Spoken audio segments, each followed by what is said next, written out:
The moment Adrian Voss saw his runaway wife walk through that door, 8 months pregnant with a child she'd hidden from him for 2 years, everything he'd built, every wall he'd erected, every rule he'd lived by shattered in an instant. This is a story about secrets that destroy, love that refuses to die, and a second chance that costs everything. If you're ready for a journey through betrayal, redemption, and impossible choices, stay with me until the very end. And if this story moves you, hit that like button and drop a comment telling me what city you're watching from. I want to see how far Elena and Adrian's story travels across the world. The elevator doors opened on the 42nd floor with a soft chime that seemed absurdly delicate for what Elena Ward was about to do. She stepped into the hallway of the luxury high-rise, her worn canvas shoes silent against marble that probably cost more than everything she currently owned. The contrast wasn't lost on her. 2 years ago, she'd walked halls like these without a second thought. Now the opulence felt like a museum exhibit from someone else's life. Her hand instinctively went to the small of her back, trying to ease the constant ache that had become her companion these last few months. 8 months pregnant, and her body was a roadmap of exhaustion. Swollen ankles stuffed into the only shoes that still fit, dark circles under her eyes that no amount of concealer could hide, and a heaviness that went far beyond the physical weight she carried. The baby shifted inside her, a rolling movement that pressed against her ribs. Elena paused, breathing through the discomfort, one hand splayed across her enormous belly. "Just a little longer," she whispered. "We're almost done here. Then we disappear. For good this time." She'd been having these one-sided conversations more frequently lately. It helped somehow to voice her thoughts to the tiny person who depended entirely on her survival instincts. Those instincts had kept them both alive for 2 years. 2 years of looking over her shoulder, of sleeping with one eye open, of building a life out of borrowed names and cash-only transactions. Today would end all of that. Today, she would sign the divorce papers and finally, legally, sever the last tie to Adrian Voss. Suite 4208 stood at the end of the hall, its heavy double doors as imposing as a fortress gate. The lawyer's office. Neutral ground, or as neutral as anything could be when dealing with a man like Adrian. She'd insisted on this location specifically because it was public, professional, and most importantly, not his territory. Marcus Chen, the attorney handling the divorce, had assured her that Adrian wouldn't even be present. He'd signed his portion of the paperwork weeks ago, Marcus had said. All that remained was her signature, and she'd be free. Free. The word tasted like the promise she'd made to herself so many times it had worn smooth with repetition. Elena's hand trembled slightly as she reached for the door handle. "Get it together," she told herself firmly. "You've survived worse than signing a piece of paper. You've survived him." The reception area was exactly what she'd expected. Understated elegance, soft gray walls, abstract art that probably meant something to people who understood such things. A young receptionist looked up from her computer, her professional smile faltering slightly when she took in Elena's appearance. Elena knew what she saw, a visibly pregnant woman in a faded thrift store dress, clearly out of place in these immaculate surroundings. "I'm here to see Marcus Chen," Elena said, lifting her chin slightly. She'd learned not to apologize for existing, for taking up space. Poverty wasn't a crime, no matter how much the world sometimes made it feel like one. "Of course. Your name?" "Elena Ward." The receptionist's fingers flew across her keyboard, then paused. A small crease appeared between her perfectly shaped eyebrows. "I'm sorry, Ms. Ward, but I don't see you on the schedule for today." Elena's stomach dropped. "That's impossible. I confirmed this appointment 3 times. I spoke with Marcus directly yesterday." "Let me check with him." The receptionist picked up her phone, speaking in low tones. When she hung up, confusion had replaced her professional veneer. "I apologize for the mix-up. Mr. Chen says he'll be right out. Please, have a seat." Something was wrong. Elena could feel it in the sudden tension of the receptionist's shoulders, in the way her eyes kept darting back to Elena with poorly concealed curiosity. The survival instincts that had kept Elena alive began sending up warning flares. She was turning toward the door, toward escape, when Marcus Chen emerged from the inner office. He was a slight man in his 50s with silver-threaded hair and the kind of expensive suit that whispered rather than shouted its cost. But it was his expression that made Elena's blood run cold. The carefully neutral lawyer's face couldn't quite hide the panic in his eyes. Ms. Ward, he said, his voice strained. If we could speak privately for just a moment. What's going on, Marcus? Elena demanded, her hand protectively cradling her belly. You said this would be simple. Sign and done. That's what you promised. Yes, well, there's been a slight complication. The door to the inner office opened, and Adrian Voss walked out. Time didn't just stop. It shattered. Elena's brain refused to process what her eyes were seeing. This wasn't possible. This wasn't the plan. Adrian wasn't supposed to be here. Marcus had promised, had guaranteed, 2 years. She hadn't seen him in 2 years, and yet he looked exactly as he had in her nightmares, and, if she was honest with herself, in her dreams too. Tall, with shoulders that filled out his black suit jacket in a way that made it clear the expensive tailoring was just window dressing for the lethal strength beneath. Dark hair styled with casual precision, a face that might have been carved from marble by someone who understood that beauty and danger weren't opposites, but twins. But it was his eyes that undid her, gray as a winter storm and just as unforgiving. They'd always seen too much, understood too quickly. She'd fallen in love with those eyes once. She'd also learned to fear them. For one crystalline moment, Adrian's expression was utterly blank, his gaze traveling from her face downward. When his eyes reached her belly, impossible to hide, impossible to miss, something happened to his face that Elena had never seen before in all the time she'd known him. Complete and total shock. The file he'd been holding slipped from his fingers, papers scattering across the expensive carpet like snow. He didn't seem to notice. He couldn't seem to look away from her stomach, from the undeniable evidence of what she'd kept from him. Elena. Her name came out like something broken. What? She couldn't breathe. The room was spinning, closing in. 2 years of running, of hiding, of building walls between who she'd been and who she'd become. And it all collapsed in the space of a heartbeat. I need to leave, she managed, turning toward the door. Don't. The single word cracked like a whip, stopping her mid-step. It wasn't loud. Adrian never needed volume to command a room. But the raw authority in his voice was a physical thing. When she didn't move, he took a step forward, then another. Elena's body locked up, caught between the primal urge to flee and the equally powerful knowledge that running from Adrian Voss had never worked before. Why would it work now? Marcus, Adrian said, his eyes never leaving Elena. Get out. Mr. Voss, I really think I should. Now! The lawyer and receptionist evacuated like the office was on fire. The door clicked shut behind them with terrible finality, and Elena was alone with the man she'd promised herself she'd never face again. Adrian moved closer, each step measured and careful, as if approaching something wild that might bolt. His gaze remained locked on her belly with an intensity that made her skin prickle. When he was close enough that she could see the flecks of darker gray in his irises, he stopped. How far along? His voice had gone quiet, deadly calm. It was the tone he used when making decisions that would ruin lives. Elena lifted her chin, channeling every ounce of courage she'd scraped together over 2 years of survival. That's none of your business. None of my... He laughed, a sound completely devoid of humor. You disappeared without a trace. Changed your name, your appearance, ran to the other side of the country. I searched for you, Elena. I turned over every stone, called in every favor, made deals with people I swore I'd never deal with. For 2 years, you were a ghost. That was the point. And now you show up here, pregnant, to sign divorce papers? His hand moved, reaching toward her belly, and Elena flinched back instinctively. The reaction made him freeze. Something flickered across his face, hurt, quickly buried under cold fury. Are you afraid of me? I was always afraid of you, Adrian. I was just too stupid to realize it until it was almost too late.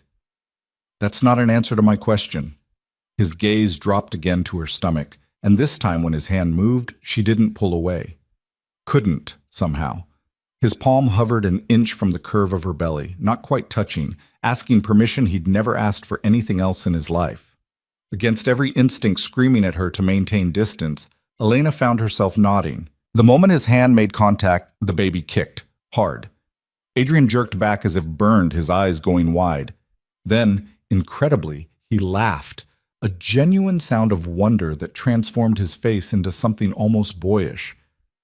Was that... Your child, Elena heard herself say, the words escaping before she could stop them. Yes. The confirmation hit him like a physical blow. He staggered slightly, and for a moment the unshakable Adrian Voss looked utterly lost. When he spoke again, his voice was barely a whisper. Mine. I didn't come here for this conversation. Then what the hell did you come here for? The fury was returning, building like a storm. To erase me from your life completely? To take my child and disappear again? It's not your child.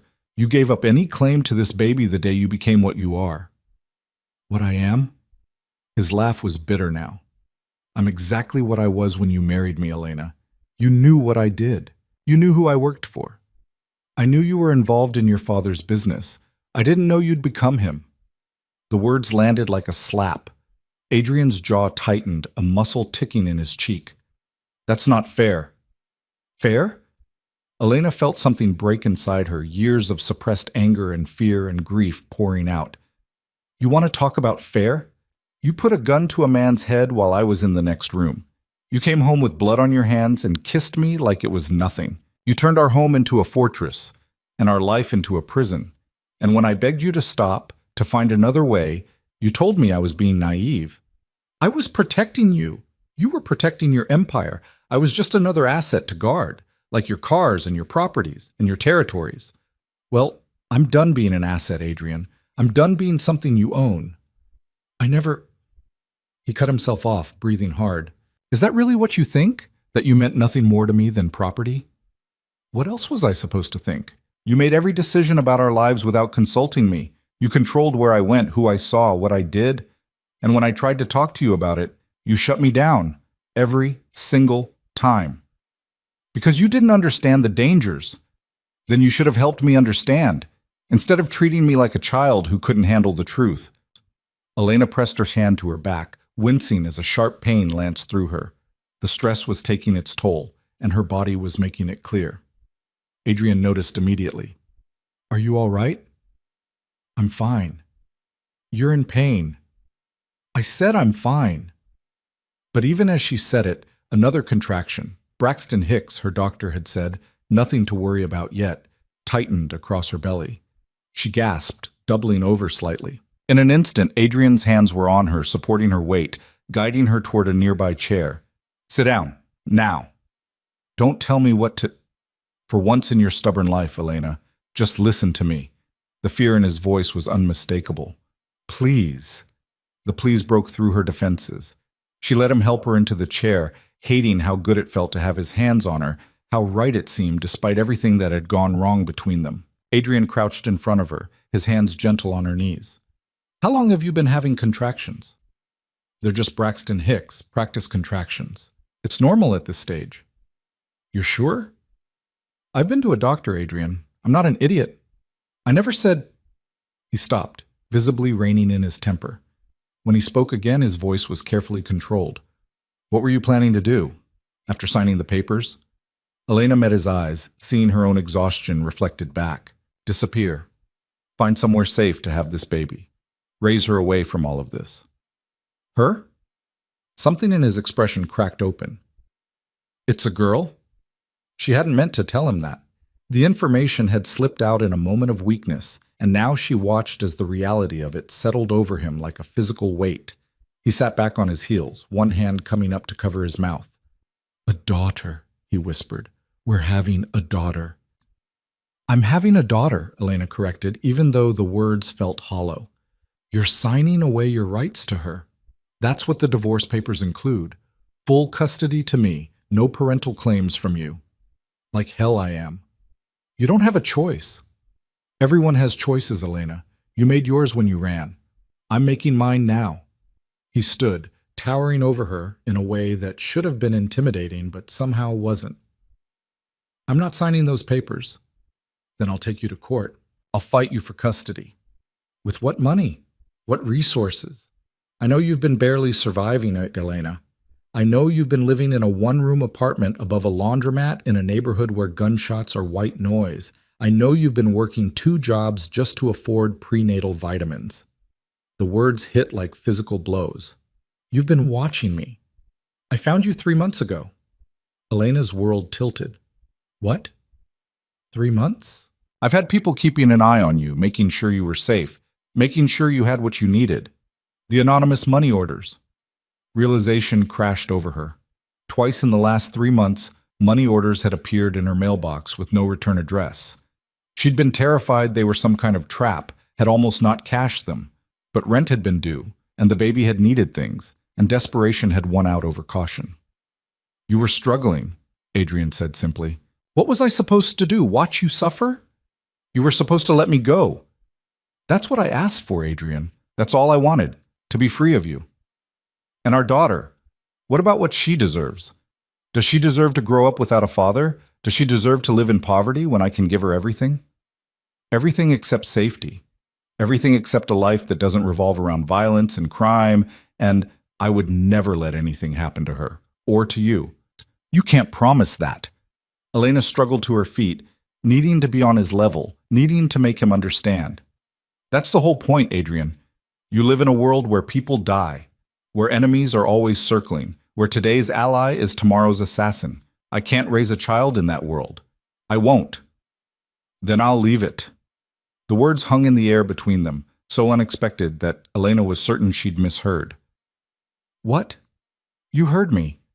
Adrian's face was set in lines of grim determination. I'll walk away from the business, from all of it. You can't just walk away. My father is dead, Elena. Has been for 6 months. The news hit her like a freight train. What? How? Heart attack. Quick, at least. He didn't suffer. Adrian's expression was unreadable. I inherited everything, which means I can dismantle it all if I choose to. You're lying. You'd never give up that kind of power. Watch me. He stepped closer, and this time when his hand moved to her belly, she didn't stop him. The baby kicked again, as if sensing her father's presence. Adrian's face transformed with wonder.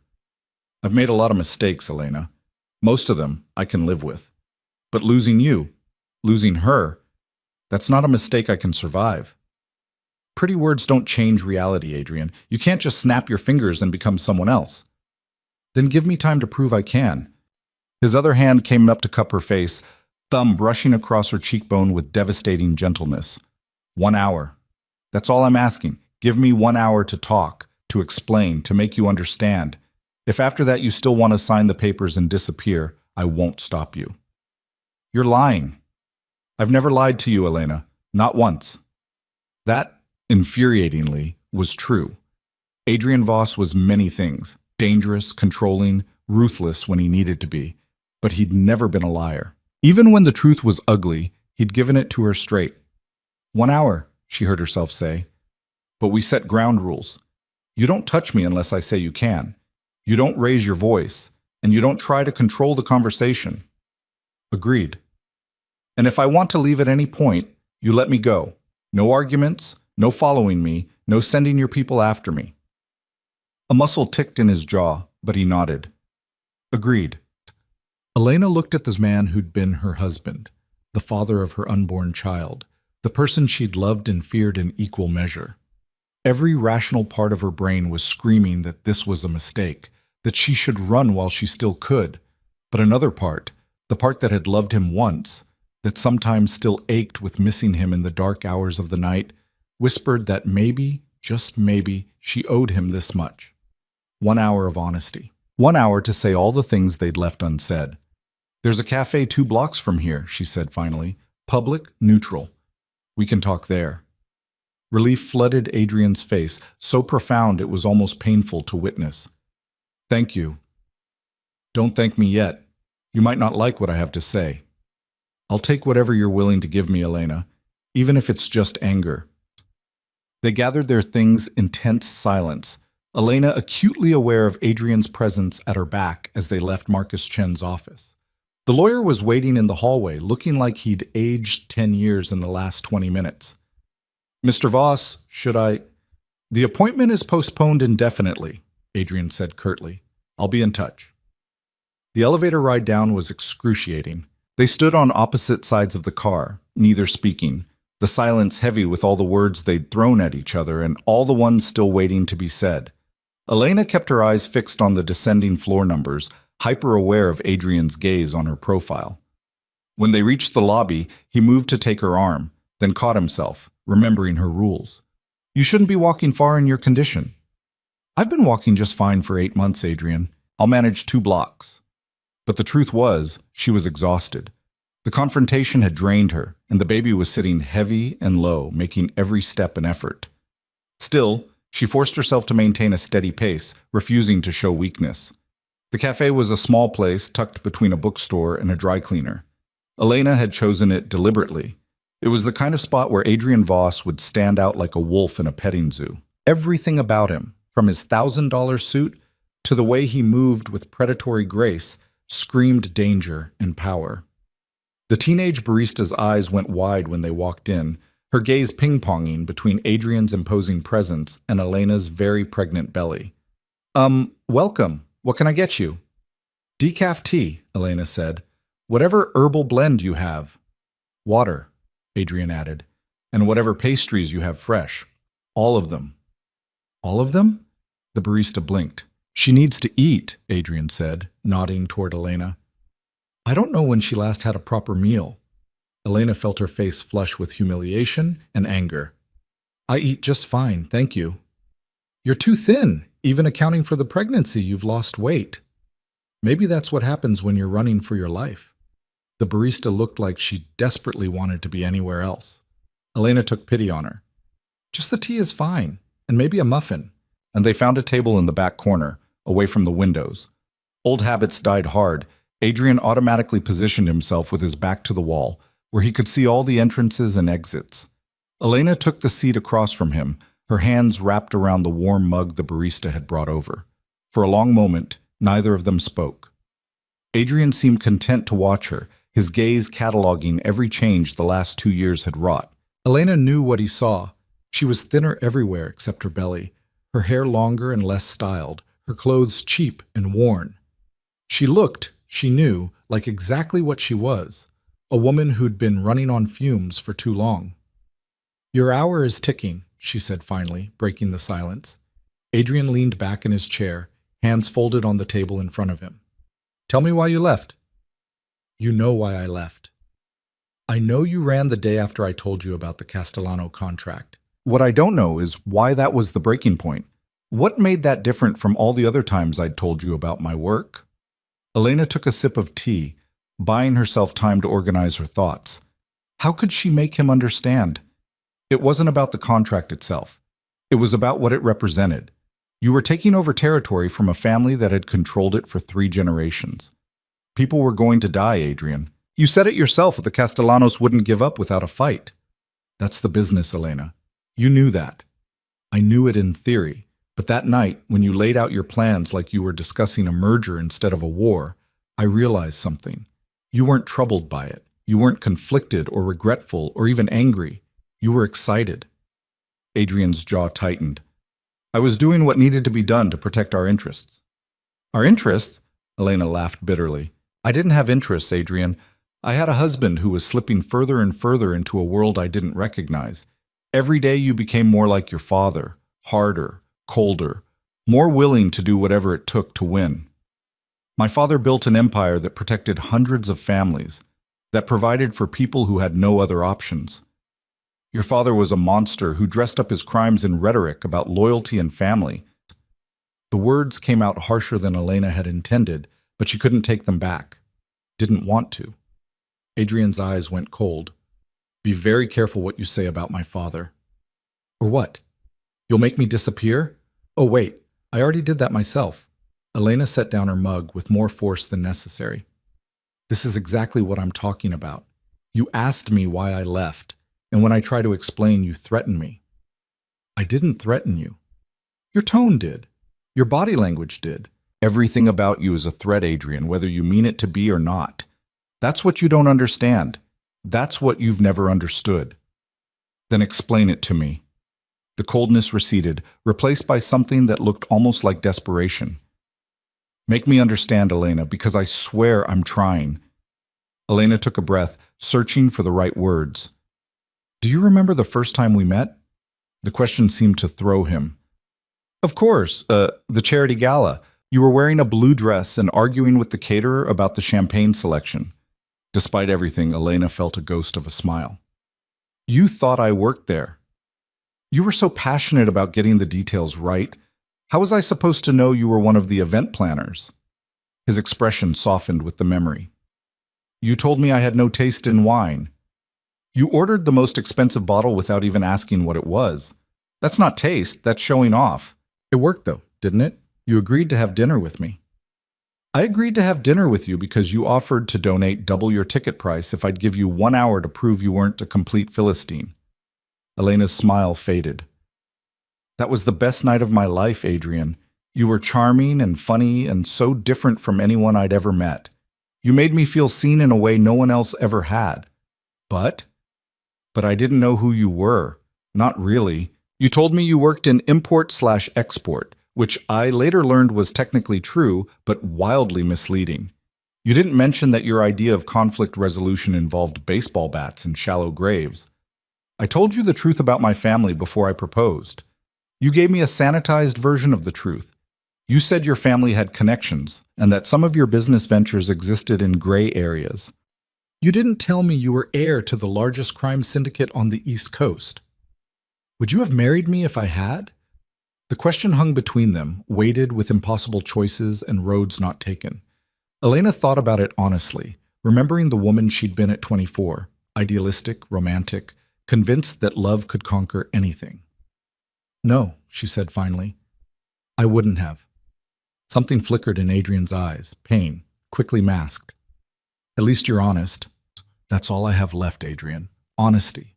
I loved you. God help me, I loved you so much it terrified me. But I couldn't live with what loving you meant. I couldn't watch you become your father and pretend it was okay.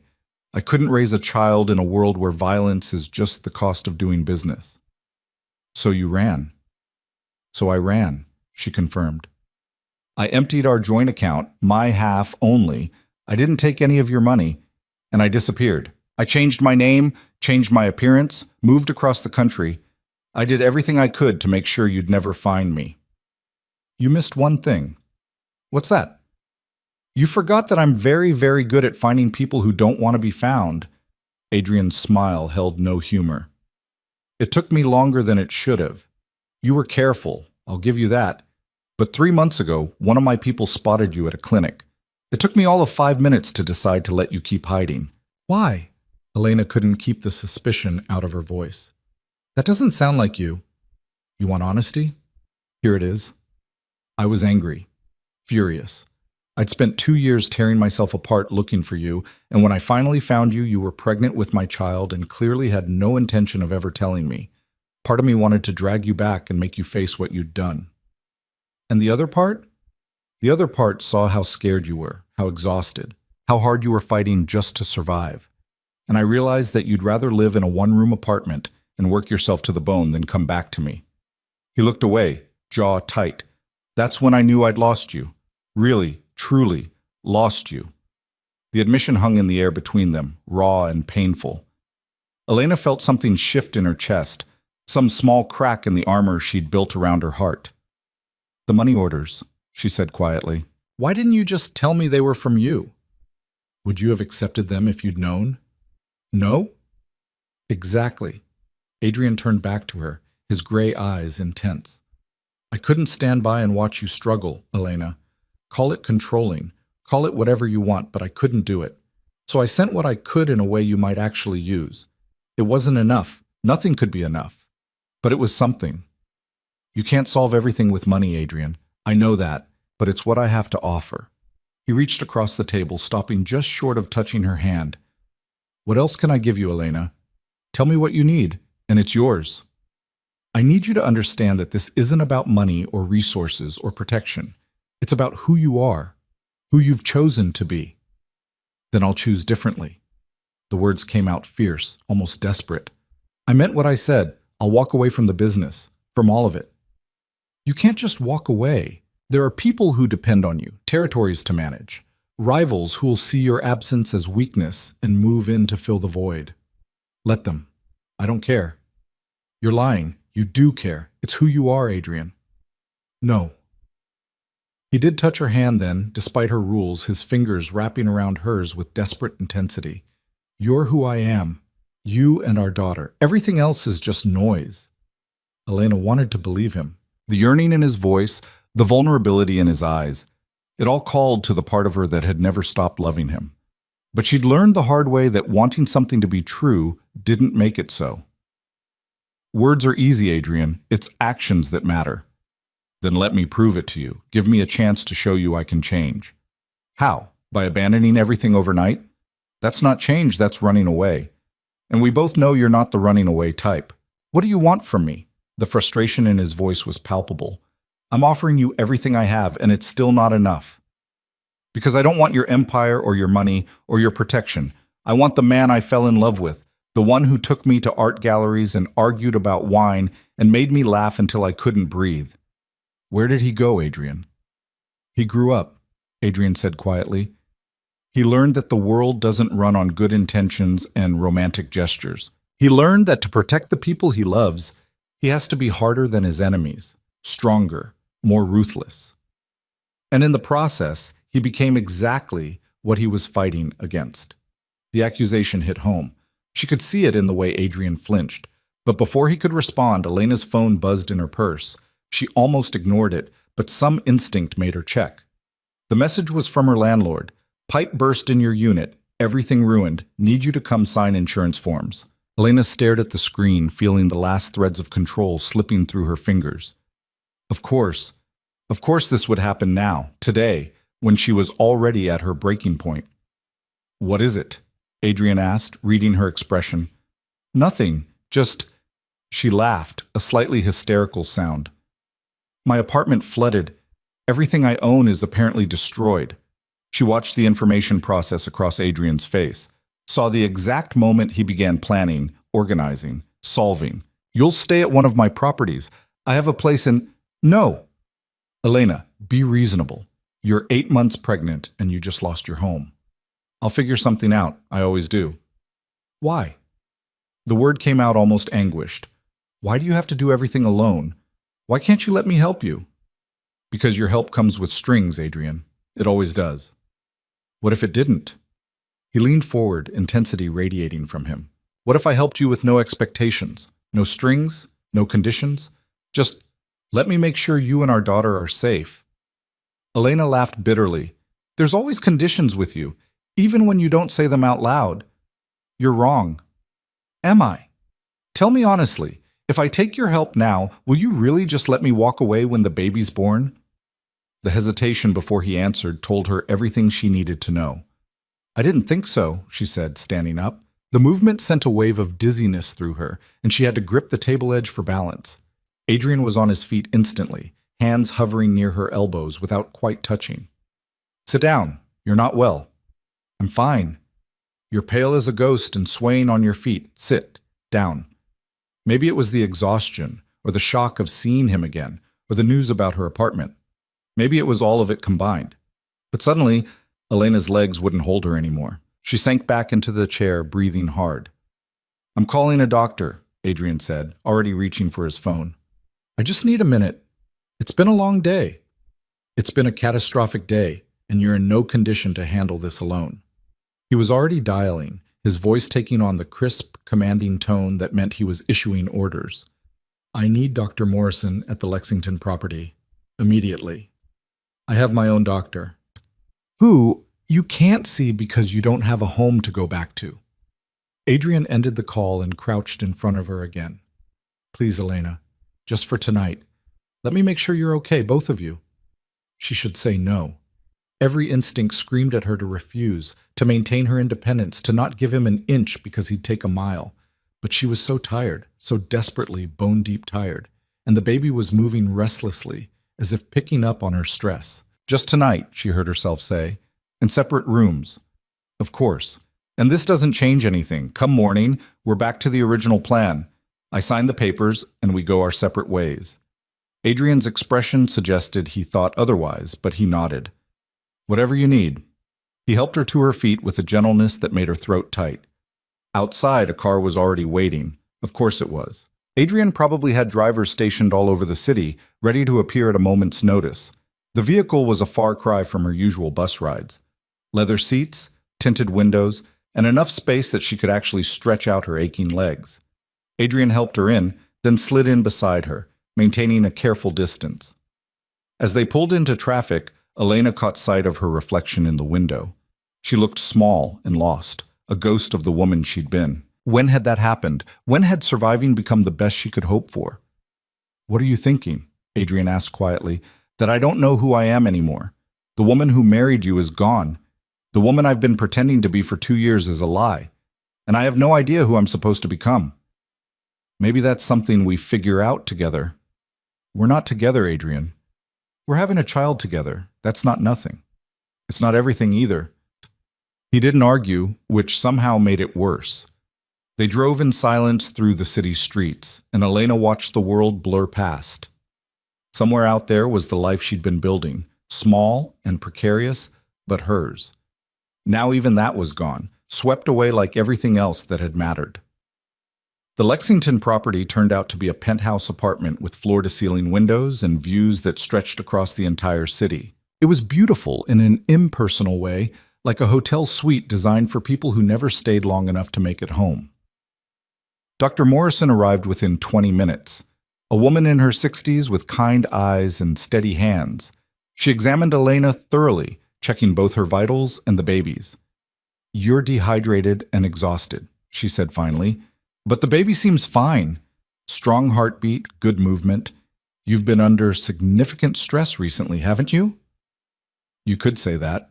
"Well, you need to rest. Real rest, not just sleep. And you need to eat properly. You're underweight for how far along you are."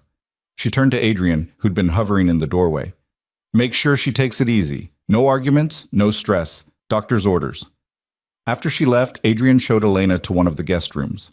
It was as impersonal as the rest of the apartment, but the bed looked like heaven. "There's clothes in the closet," Adrian said. They should fit. "And anything else you need, just ask." "How did you happen to have maternity clothes in a guest room?" He had the grace to look slightly embarrassed. "I had them brought in while Dr. Morrison was examining you." "Of course you did." Elena sank onto the bed, too exhausted to even be angry about his presumption. Adrian lingered in the doorway, clearly wanting to say something but holding back. Finally, he settled on, "Get some rest. We can talk more in the morning." "Adrian?" He turned back. "This doesn't change anything. You know that, right?" His smile was sad and knowing. "I know what you think right now, but you're not the only one who's changed in 2 years, Elena. Maybe it's time we both figure out who we're supposed to become." He closed the door softly behind him, leaving her alone with her thoughts and the daughter currently doing gymnastics against her ribs. "This is such a bad idea," Elena whispered to her belly. "Staying here, even for one night. He's going to use it against me somehow." But even as she said it, she was sinking into the mattress, her body overriding her brain's objections. Just one night, she told herself. One night to rest and regroup. Then she'd figure out her next move. Outside the window, the city glittered like a promise or a threat. Elena couldn't quite tell which anymore. Elena woke to sunlight streaming through unfamiliar windows and the disorienting sensation of having slept more deeply than she had in months. For a precious few seconds, she didn't remember where she was or why. Then reality crashed back. The divorce papers, Adrian's unexpected appearance, her flooded apartment, and the impossible choice she'd made to stay here, even for one night. She struggled to sit up, her pregnant belly making the simple movement a complex negotiation of leverage and momentum. The bedside clock read 9:47 a.m. She'd slept for almost 12 hours straight. The smell of coffee drifted under the door, followed by something else. Bacon, eggs, the rich scent of fresh bread. Her stomach growled traitorously, reminding her that she'd barely eaten yesterday. The muffin from the cafe had been her only meal. Elena found the maternity clothes Adrian had mentioned, soft yoga pants and an oversized sweater in a dove gray that probably cost more than a month of her former rent. She hated how good they felt against her skin, how perfectly they fit. He'd even gotten her size right, which meant he'd been paying closer attention than she'd realized. When she emerged from the bedroom, she found Adrian in the kitchen. He'd traded his suit for dark jeans and a simple black t-shirt, but somehow he still looked like he belonged on the cover of a magazine. He was scrambling eggs with the focused intensity he brought to everything, and the domestic scene was so at odds with everything she knew about him that she almost laughed. "You cook now?" she asked from the doorway. He glanced up, and something in his expression softened when he saw her. "I've always cooked. You just never let me because you said my idea of seasoning was aggressive. You put an entire bulb of garlic in pasta once. It was good. It was inedible." Despite herself, Elena felt a smile tugging at her lips. "We had to order pizza. And you were mad because I'd insisted my cooking would be fine." Adrian plated the eggs, adding bacon and toast. "I learned moderation since then, among other things." He set the plate in front of her at the kitchen island, along with a glass of orange juice and prenatal vitamins that hadn't been there last night. Of course, he'd had those delivered too. Elena wanted to refuse on principle, but her body had other ideas. She took a bite of eggs and almost moaned. When had food last tasted this good? "Eat," Adrian said, settling onto the stool beside her with his own plate. "Dr. Morrison said you're malnourished." "I'm not malnourished. I'm just surviving on instant ramen and whatever free samples you can grab at the grocery store." His tone wasn't accusatory, just sad. "I know what you've been eating, Elena. My people have been watching you, remember? That's creepy, you know, having people watch me. I needed to know you were safe. You needed to maintain control. There's a difference." But she kept eating because arguing on an empty stomach seemed foolish. They ate in silence for a while, the morning light painting everything in shades of gold. It was almost peaceful, which made Elena more nervous than if Adrian had been overtly trying to manipulate her. "I made some calls this morning," he said finally, "about your apartment. Adrian, just listen. The damage is extensive. The entire building is being evacuated while they deal with the water and mold. Your landlord is claiming the insurance won't cover tenant belongings because the pipe burst was due to negligence. His negligence, but he's trying to pin it on resident." Elena's stomach sank. "So I've lost everything." "Not everything. I had a team go through your unit before it was sealed off. They salvaged what they could." He pulled out his phone, showing her photos. "Some clothes, documents, a few personal items. Everything's being cleaned and dried." She scrolled through the images, seeing her meager possessions cataloged with clinical precision. It shouldn't have hurt. She'd owned so little, had deliberately kept her life small and portable. But seeing it reduced to a handful of boxes made something in her chest constrict. "There was a photo album," she said quietly. "Green cover, water-stained. Did they find it?" Adrian's expression told her the answer before he spoke. "I'm sorry." The album had contained pictures from before. Her parents' wedding photo, images of her childhood, the few snapshots she'd managed to take when she'd fled. Irreplaceable pieces of a life that now only existed in memory. "It's fine," she lied. "They were just pictures. They were your history." Adrian's hand covered hers on the counter. "I'm sorry, Elena. I know what that meant to you." She pulled away from his touch, needing distance. "What time is it? I should start looking for a new place." "You're not going anywhere today," Dr. Morrison said. "Dr. Morrison isn't in charge of my life. Neither are you." Elena stood, ignoring the way her back protested. "I appreciate the meal and the bed for the night, but this doesn't change our arrangement.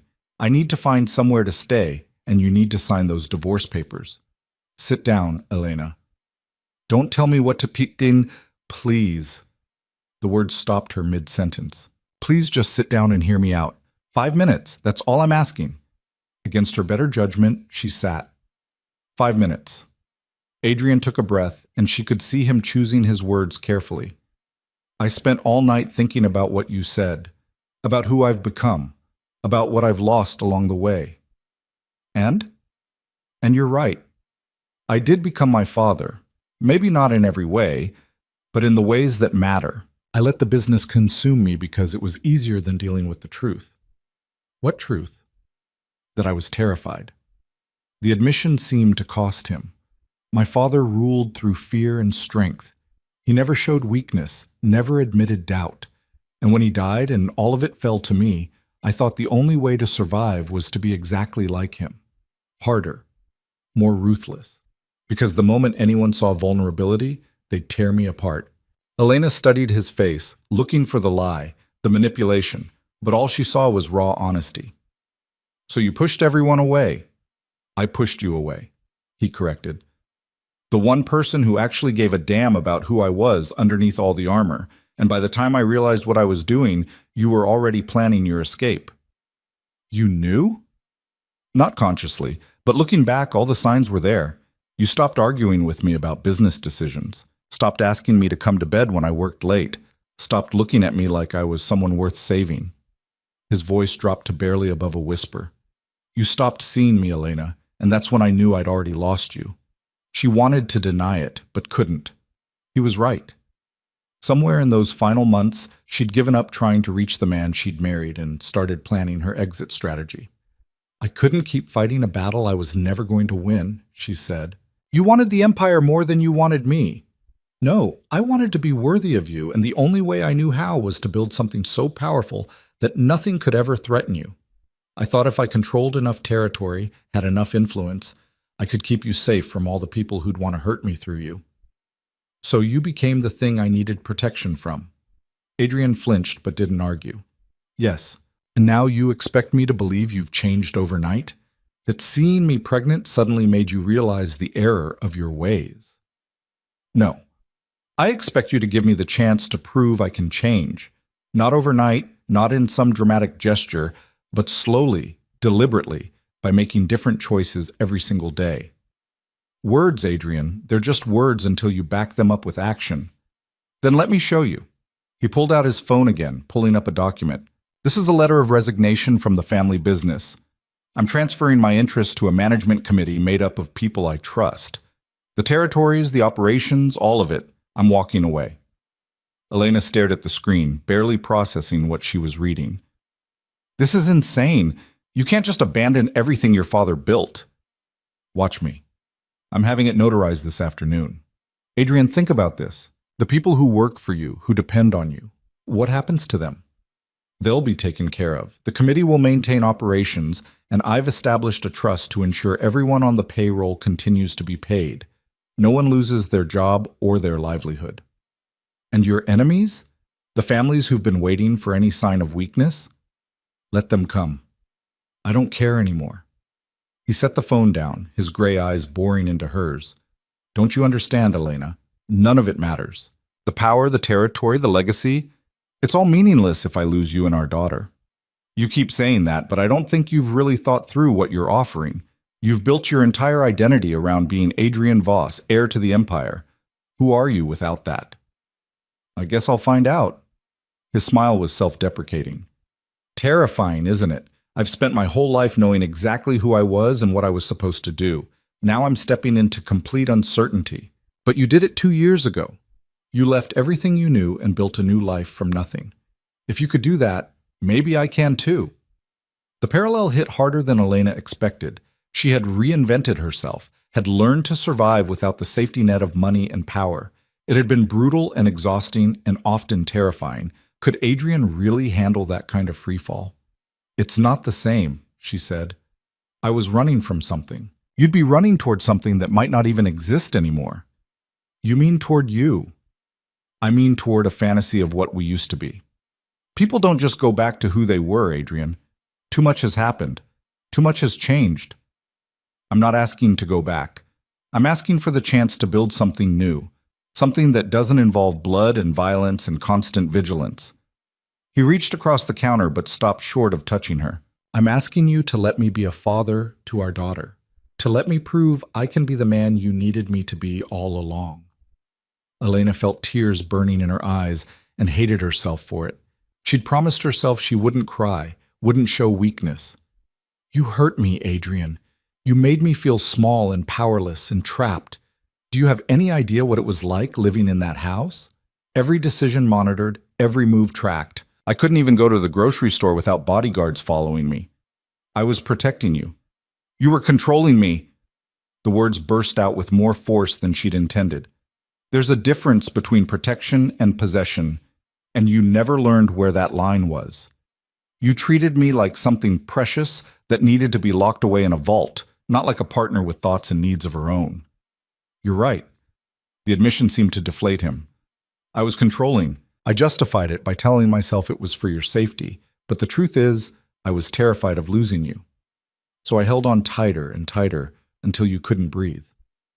And now you expect me to believe you'll just let go? That you won't fall back into those same patterns the moment things get difficult? I expect you to be skeptical. I expect you to test me and push back and call me out when I slip into old habits. Because I will slip up, Elena. I'm not going to transform into some perfect man overnight, but I'll keep trying.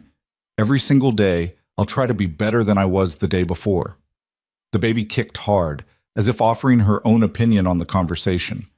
Elena pressed a hand to her belly, feeling the flutter of movement. In a few weeks, maybe less, this tiny person would be born into whatever mess Elena and Adrian created. That thought terrified her more than anything else. I need time, she said finally. I can't make any promises or commitments right now. My brain is too scrambled, too tired. Take all the time you need. Just don't disappear again. Please. Where would I even go?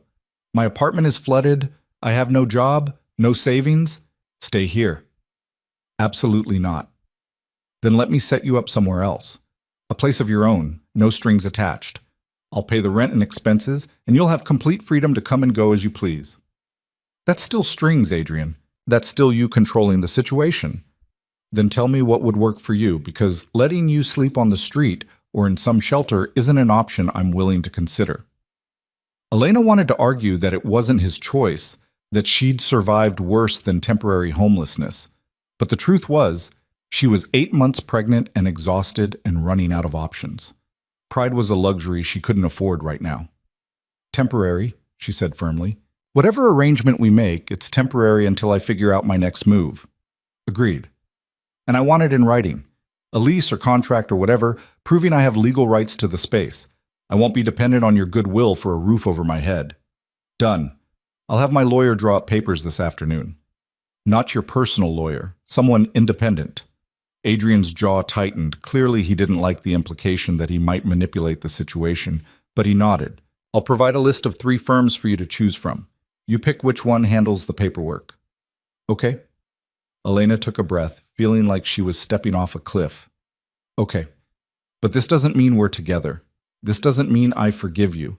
This just means I'm accepting your help because I don't have better options right now. I understand. And you signed the divorce papers. Today. That's non-negotiable. The words hung in the air between them, and Elena watched Adrian wrestle with his response. Finally, he spoke, each word carefully measured. I'll sign papers agreeing to separation and establishing custody arrangements for our daughter, but I won't sign away my parental rights. I won't agree to being erased from her life. It's the best I can offer, Elena. I'll give you space, I'll give you independence, I'll give you everything you need to build the life you want. But I won't sign a document that says I'm not her father. I can't do that. Part of her wanted to fight, to demand all or nothing. But she could see in his eyes that this was his line in the sand, the one thing he wouldn't compromise on. And if she was being honest with herself, did she really want her daughter to grow up without a father? Or did she just want to punish Adrian for his mistakes? Joint custody, she said slowly, working through the implications. But I get primary placement. And you don't get to use your connections or your money to manipulate the situation. How would that even work? I have money, Elena. I can't just pretend I don't. No, but you can agree to let a judge decide custody based on what's best for her, not what your expensive lawyers can argue. No intimidation, no pressure, no buying off officials. You really think I'd do that? I think you'd do whatever it takes to win. That's who you are. Adrian was quiet for a long moment. Fair enough. I agree to your terms. Joint custody, established through proper legal channels, with no interference from me beyond standard legal representation. Elena searched his face for signs of deception, but found only weary resignation. Maybe he really was serious about changing, or maybe he was just saying what she needed to hear until he could maneuver her back into a position of dependence. Time would tell. I need to make some calls, she said, standing up. Figure out what happened with my jobs, whether I still have them. I can help with... No. I handle my own employment situation. She softened her tone slightly at his wounded expression. I appreciate the offer, but I need to do this myself. He nodded, backing off. There's a study down the hall. You can use it for privacy. The study was exactly what she'd expected. Rich leather and dark wood, built-in bookshelves lined with volumes that probably cost more than she'd earned in a year. But the desk was clear and the chair comfortable, and when she closed the door, blessed silence surrounded her. Elena pulled out her phone, dreading the conversations ahead. She'd been working 2 jobs, waitressing at a diner during the day and cleaning offices at night. Neither paid well, but combined they'd been enough to survive on. The diner answered on the 3rd ring. "Rosie's, this is Marlene." "Marlene, it's Elena. I'm so sorry I didn't call yesterday, but there was an emergency." "Honey, I heard about the flooding. You okay?" Elena blinked, surprised. "How did you hear about that?" "Your landlord called looking for you, said he needed you to sign some papers. You lose everything?" "Pretty much."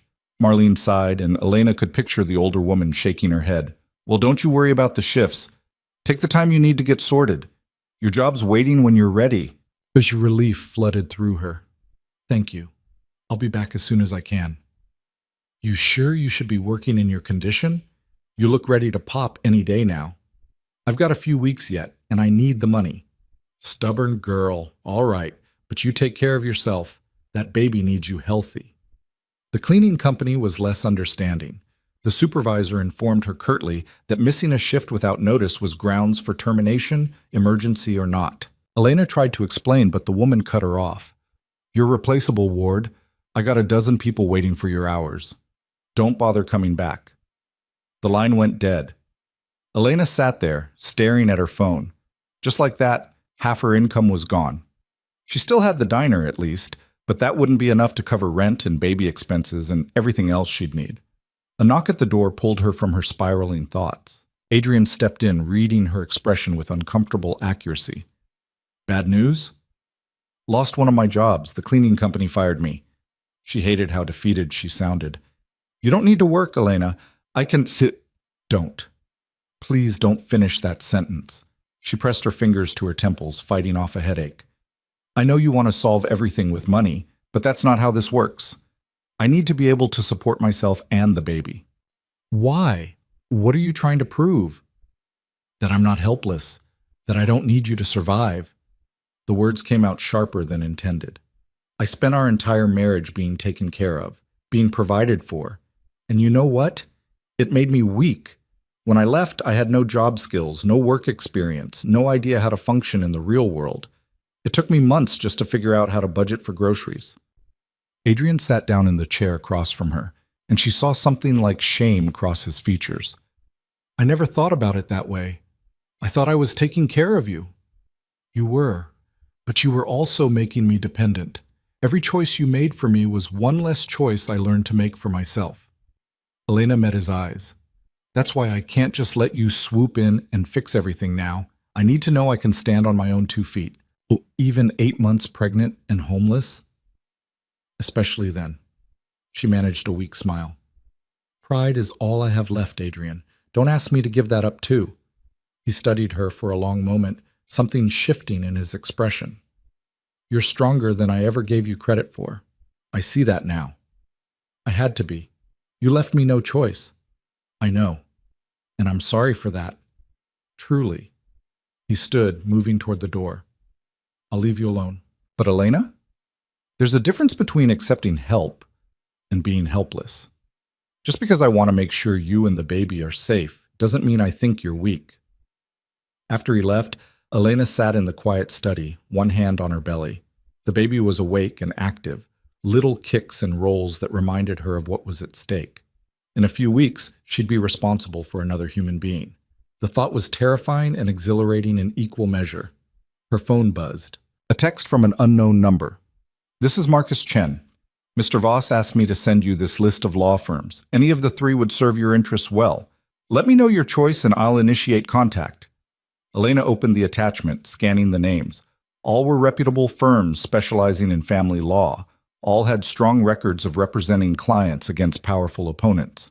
Adrian had, it seemed, actually kept his word about giving her independent legal representation. It was such a small thing, but it shifted something in her chest. Maybe he really was trying. She selected the second firm on the list, Brennan and Associates, and texted Marcus back her choice. Within minutes, her phone rang with a call from Jennifer Brennan herself. "Ms. Ward, I understand you need representation in a custody matter." "Yes, it's complicated." "They usually are. Why don't you tell me about it? Elena spent the next hour laying out the situation. Her marriage to Adrian, her flight 2 years ago, the pregnancy she'd hidden, and now the impossible situation she found herself in. Jennifer Brennan listened without judgment, asking pointed questions that made it clear she understood exactly what she was dealing with. All right, Jennifer said when Elena finished. Here's what I recommend. We draw up a temporary custody agreement that gives you primary placement but allows supervised visitation for Mr. Voss. It'll include provisions about decision-making authority, financial support, and conditions under which either party can request modifications. Supervised visitation? You think that's necessary?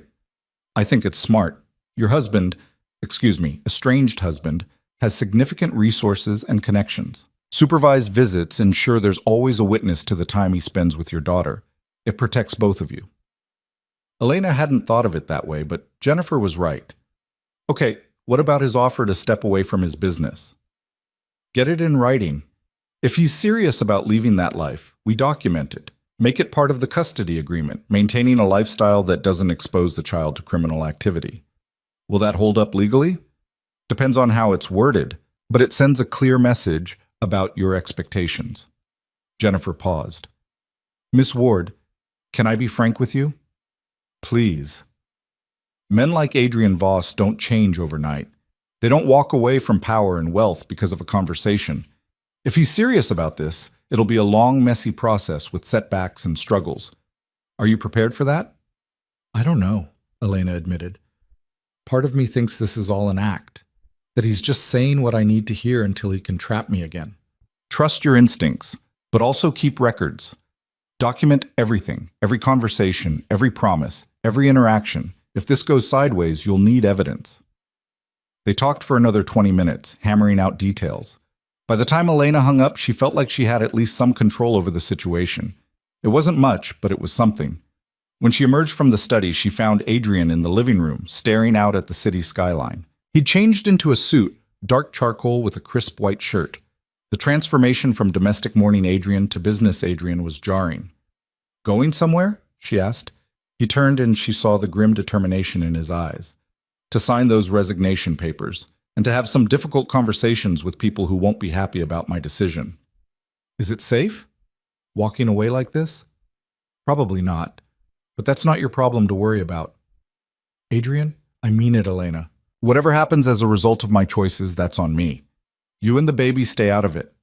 He grabbed a jacket from the back of the sofa. There's food in the fridge. Mrs. Chen will be by this afternoon to check on you. She's my housekeeper, completely trustworthy. If you need anything at all, call me. He was almost to the door when Elena's voice stopped him. Be careful. He looked back, surprise flickering across his face. I will. I mean it. Whatever our issues, I don't want you to get hurt because of this. Something in his expression softened. I'll come back, Elena. I promise. Then he was gone, and Elena was alone in the enormous apartment. She wandered through the rooms, taking in the expensive art and designer furniture that probably cost more than everything she'd owned in her entire life. It felt like a museum, beautiful but cold. In the master bedroom, she found traces of Adrian's life. A watch on the nightstand, a book on the chair, clothes in the closet, but nothing personal, nothing that spoke to who he was beneath the armor. It was like he'd stripped away anything that might reveal vulnerability. Her phone buzzed, a text from Adrian. Lawyers are drawing up the custody agreement. Should have something for you to review tomorrow. And I'm transferring money to an account in your name. Not negotiable. You need resources for the baby. Elena wanted to argue, but practical reality intervened. She did need resources. Pride wouldn't buy diapers or pay medical bills. She texted back, how much? His response came immediately. Enough that you never have to worry about money again. But you have complete control over it. I can't access the account. Adrian, that's too much. It's not nearly enough. But it's a start. Elena stared at the phone, emotions warring inside her. Part of her wanted to refuse, to maintain her independence at all costs. But another part, the practical, exhausted part that had been struggling for 2 years, whispered that maybe it was okay to accept help. Maybe accepting support didn't mean giving up control. She was still debating when Mrs. Chen arrived, a tiny woman in her 60s with sharp eyes, and a no-nonsense demeanor that reminded Elena of her own grandmother. She bustled in with grocery bags and cleaning supplies, taking in Elena's appearance with a single comprehensive glance. "You need to eat more," she declared. "Too skinny. Baby needs nutrients." "I eat plenty." You eat garbage. I make you proper food." She headed for the kitchen without waiting for permission. Elena followed, bemused. "Did Adrian tell you to say that?" "Mr. Voss tells me nothing about nutrition. I have eyes. I see malnourished pregnant woman. I fix." Mrs. Chen began unpacking groceries with brisk efficiency. "You are the wife, yes? The one who ran away?" "Yes, though technically we're getting divorced." "Technically," Mrs. Chen snorted. "That man has been miserable for 2 years, like ghost haunting his own life. Now you come back. He has purpose again." "It's not that simple." "Of course not simple. Love, never simple." "But you're here. He is trying. That is something."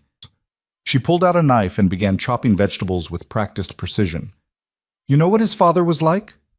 Elena shook her head. "Terrible man. Cold, cruel. Beat Adrian when he was small, said it would make him strong. Mr. Voss learned early that showing feeling meant getting hurt." Mrs. Chen's knife flashed through a carrot. "When he met you, first time I saw him smile. Really smile, not the fake one for business. You made him human again. Then I left." "Well, then you ran from something that scared you. Smart woman runs from danger." Mrs. Chen looked up, her dark eyes knowing. "Question is, are you running toward something better or just running?" The words hit harder than they should have.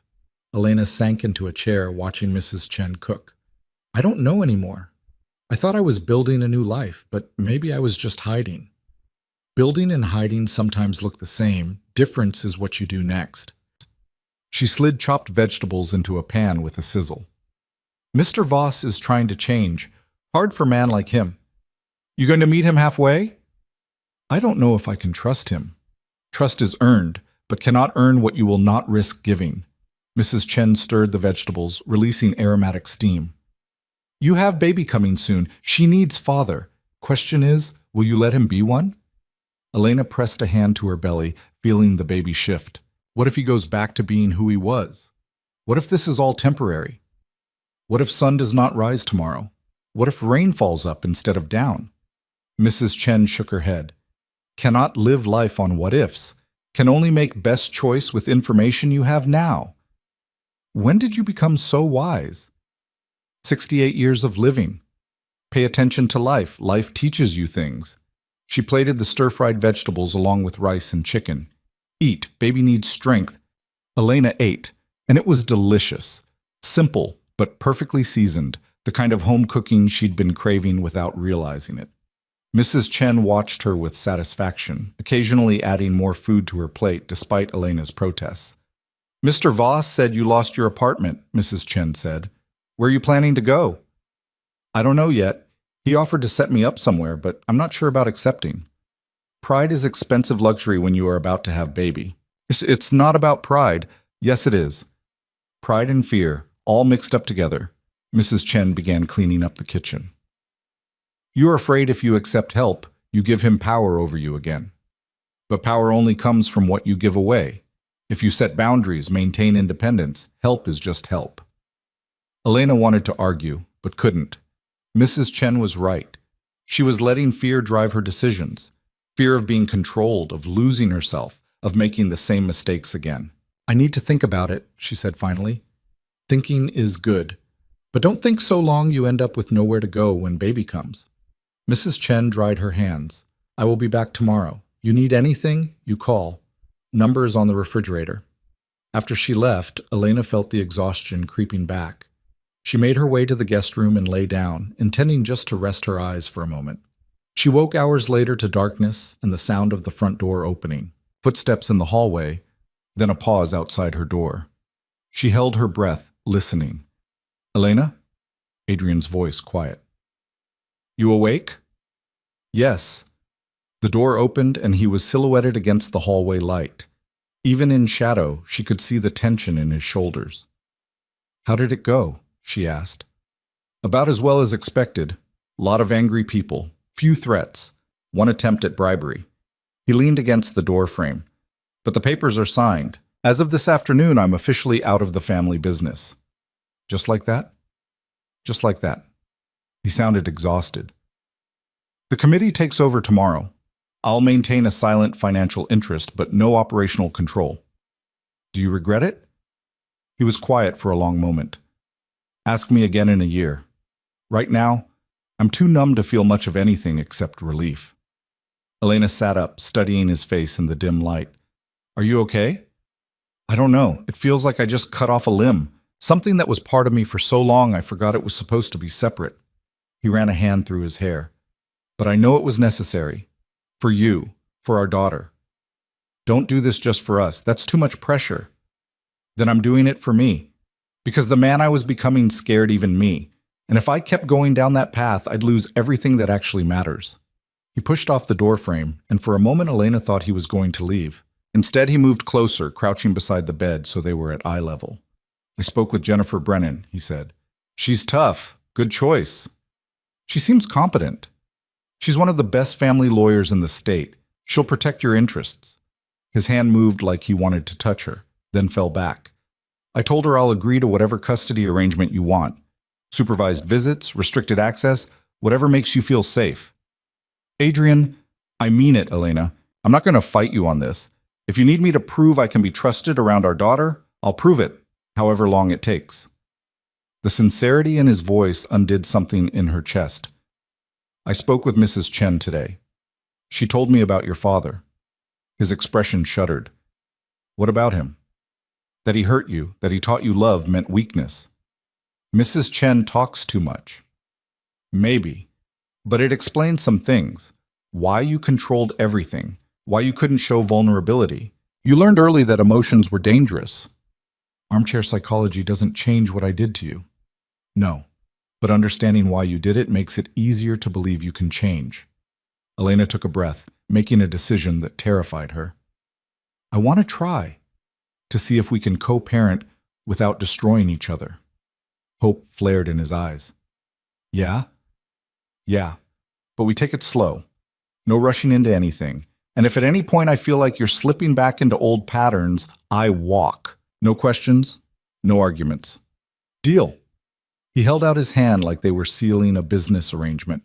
Elena took it, feeling the calluses on his palm, the strength in his grip. For a moment, they just stayed like that, connected by this fragile promise. Then the baby kicked, hard enough that Adrian felt it through their joined hands. His eyes went wide. She's strong, he whispered. Takes after her father. Elena meant it as a joke, but the words came out soft, almost tender. Adrian's thumb traced circles on the back of her hand. Would it be okay if I... Go ahead. He placed his free hand on her belly, palms spreading wide across the curve. The baby kicked again, as if showing off. Adrian laughed, the sound full of wonder and something that might have been tears. Hi, little one, he murmured. I'm your dad, and I promise I'm going to figure out how to be good at this. Elena felt her own eyes burn.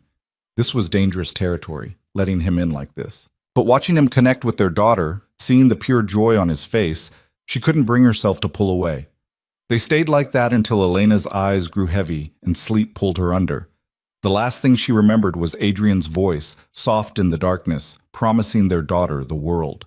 The next 2 weeks fell into an unexpected rhythm that felt both foreign and oddly comfortable.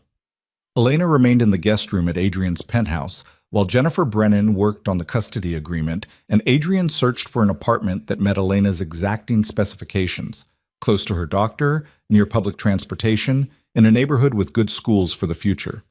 He sent her listings daily, and she rejected them almost as quickly, finding fault with each one. Too expensive, too isolated, too close to his properties. She knew she was stalling, but couldn't quite bring herself to admit why. The truth was, being around Adrian was easier than she'd expected. He kept his distance, respected her boundaries, and somehow anticipated her needs without being overbearing. When her back ached, heating pads appeared. When she craved specific foods at odd hours, they materialized in the kitchen. He never made a production of it, never asked for credit or acknowledgement. Things simply appeared as if by magic. Mrs. Chen visited daily, cooking elaborate meals and offering unsolicited commentary on everything from Elena's posture to Adrian's choice of ties. She'd become an unexpected ally, a buffer between Elena and Adrian that made the enforced proximity bearable. On a Thursday afternoon, Elena was folding the tiny clothes she'd managed to salvage from her apartment when Adrian appeared in the doorway of the guest room. He looked hesitant, almost nervous, an expression so at odds with his usual confidence that it made her pause. "What's wrong?" she asked. "Nothing's wrong. I have something to show you. If you're up for a short drive." Elena's suspicion flared immediately. "Where?" "It's a surprise. A good one, I promise." "I don't like surprises." "I know, but I think you'll like this one." He held out his hand. "Trust me, just this once." Shouldn't. Every instinct screamed at her to say no, to maintain her walls. But there was something in his eyes, vulnerability mixed with hope, that made her take his hand. "If this is some kind of manipulation, it's not, I swear." The drive took them out of the city center, into a neighborhood Elena didn't recognize. Tree-lined streets gave way to smaller buildings, family homes with yards where children played. It was the kind of place she'd dreamed about during her pregnancy, imagining a life far removed from penthouses and power. Adrian pulled up in front of a modest 3-story building with flower boxes in the windows and a small park across the street. He killed the engine and turned to her. "Before you say anything, just look, please." They went inside and Adrian led her to a second-floor apartment. When he opened the door, Elena's breath caught. It was perfect. Hardwood floors worn smooth with age, large windows that let in streams of afternoon light, a kitchen with enough space to actually cook. 2 bedrooms, one of which had clearly been set up as a nursery, soft yellow walls, a crib by the window, a rocking chair in the corner. "How did you—" Elena walked through the space, touching the walls, the furniture, trying to process what she was seeing. "Mrs. Chen helped. She said you liked yellow, and that you'd want something cozy, not sterile." Adrian stayed near the door, watching her explore. "The building is owned by a family trust, not connected to my business interests. The rent is subsidized housing, legal and legitimate. You'd qualify based on your income from the diner." "Adrian, this is too much. Actually, it's not enough. But it's what you said you wanted. Independence, your own space, somewhere safe to raise our daughter." He pulled papers from his jacket pocket. "This is a standard lease agreement. Your name only. I'm not on it. Can't access the apartment without your permission. Jennifer Brennan already reviewed it and said it's clean." Elena took the papers with trembling hands, scanning the terms. He was telling the truth. It was a straightforward rental agreement with no hidden clauses or complications. "Why?" she asked. "Why go to all this trouble?" "Because you were right. About all of it. I spent our marriage trying to control everything, including you. And I justified it by calling it protection. But really, it was fear. Fear of losing you. Fear of not being enough. Fear that if I gave you freedom, you'd realize you didn't need me." He moved closer, but still maintained careful distance. "This time, I'm doing it differently. I'm giving you the freedom to choose, even if you choose to walk away. Because that's what love is supposed to be, trusting someone enough to let them go." Elena felt tears sliding down her cheeks and didn't bother wiping them away. "You're making this really hard to stay angry at you." "Good. I'm trying to be less terrible." His smile was self-deprecating. "Is it working?" "A little." She walked to the window, looking down at the park where a father pushed his daughter on a swing. "What happens after the baby comes? Do you just disappear from our lives?" "That's up to you. I'll take whatever you're willing to give me. Supervised visits once a week, phone calls, updates about how she's doing. Or more, if you decide you can trust me with more." "And if I never trust you again?" The question hung heavy in the air. Adrian was quiet for a long moment before answering. "Then I'll spend the rest of my life proving I'm worthy of it, even if I never get there. Because you two are worth it. You're worth everything." Elena turned back to face him, studying the man who'd been her husband, her jailer, and now something she couldn't quite define. He looked different than he had 2 weeks ago, less polished, more raw, like he'd shed some protective layer and couldn't quite figure out how to function without it. "I want to try," she heard herself say. "Not us getting back together. I'm not ready for that. Might never be ready for that. but co-parenting. Being in each other's lives for her sake. Hope blazed across Adrian's face. Yeah? Yeah, but we do it right this time. Honest communication, clear boundaries, mutual respect. And the first time you try to control or manipulate me, I'm done. No second chances. Understood. He held out his hand again. Partners? For our daughter? Elena took his hand, sealing the agreement. Partners. They spent the next hour discussing logistics. When she'd move in, what furniture she'd need, how they'd handle doctor's appointments and birthing classes. It felt surreal, planning a future together while maintaining careful emotional distance. As they were leaving, Elena paused in the nursery doorway. Did you pick out the crib? Mrs. Chen did. She said it was the safest model, highest ratings for stability. Adrian followed her gaze. But I bought the mobile, the one with the stars. Elena looked up at the gentle constellation of stars and moons hanging above the crib, slowly rotating in the breeze from the window. She's going to love it. I hope so. I hope... He stopped, seeming to struggle with words. I hope I can be what she needs, what you both need. You will be, as long as you keep trying. The drive back was quiet, but it was a comfortable silence rather than the tense standoffs of previous days. Elena found herself sneaking glances at Adrian, noticing small details, the slight relaxation in his shoulders, the way his grip on the steering wheel had loosened, the absence of the constant vigilance that had defined him before. Maybe people could change. Maybe he really was becoming someone different. Or maybe she was just seeing what she wanted to see. That night, Elena lay in the guest room and tried to imagine her future in that sunny apartment with the yellow nursery. She pictured mornings feeding the baby while looking out at the park, afternoons walking the neighborhood, evenings rocking her daughter to sleep under those stars. And in every image, despite her best efforts, Adrian was there too. Not controlling or dominating, just present. A shadow in the doorway, a hand on her shoulder, a partner sharing the load. She fell asleep with one hand on her belly, whispering promises to the daughter who would arrive soon and change everything. The next morning brought Jennifer Brennan to the penthouse with a stack of papers requiring signatures. Elena had moved to the living room where better light made reading easier, and Adrian hovered nearby, pretending to work on his laptop while obviously listening to every word. This is the custody agreement, Jennifer said, spreading documents across the coffee table. Joint legal custody, with you having primary physical placement. Adrian gets supervised visitation initially, 4 hours per week, supervised by a mutually agreed upon third party. After 6 months, we can reassess and potentially move to unsupervised visits if both parties agree. Elena scanned the pages, looking for traps. And the financial arrangements? Child support calculated using standard state guidelines, plus medical expenses and a college fund. Nothing excessive, nothing that could be construed as buying access. Jennifer glanced at Adrian. Mr. Voss agreed to keep it reasonable.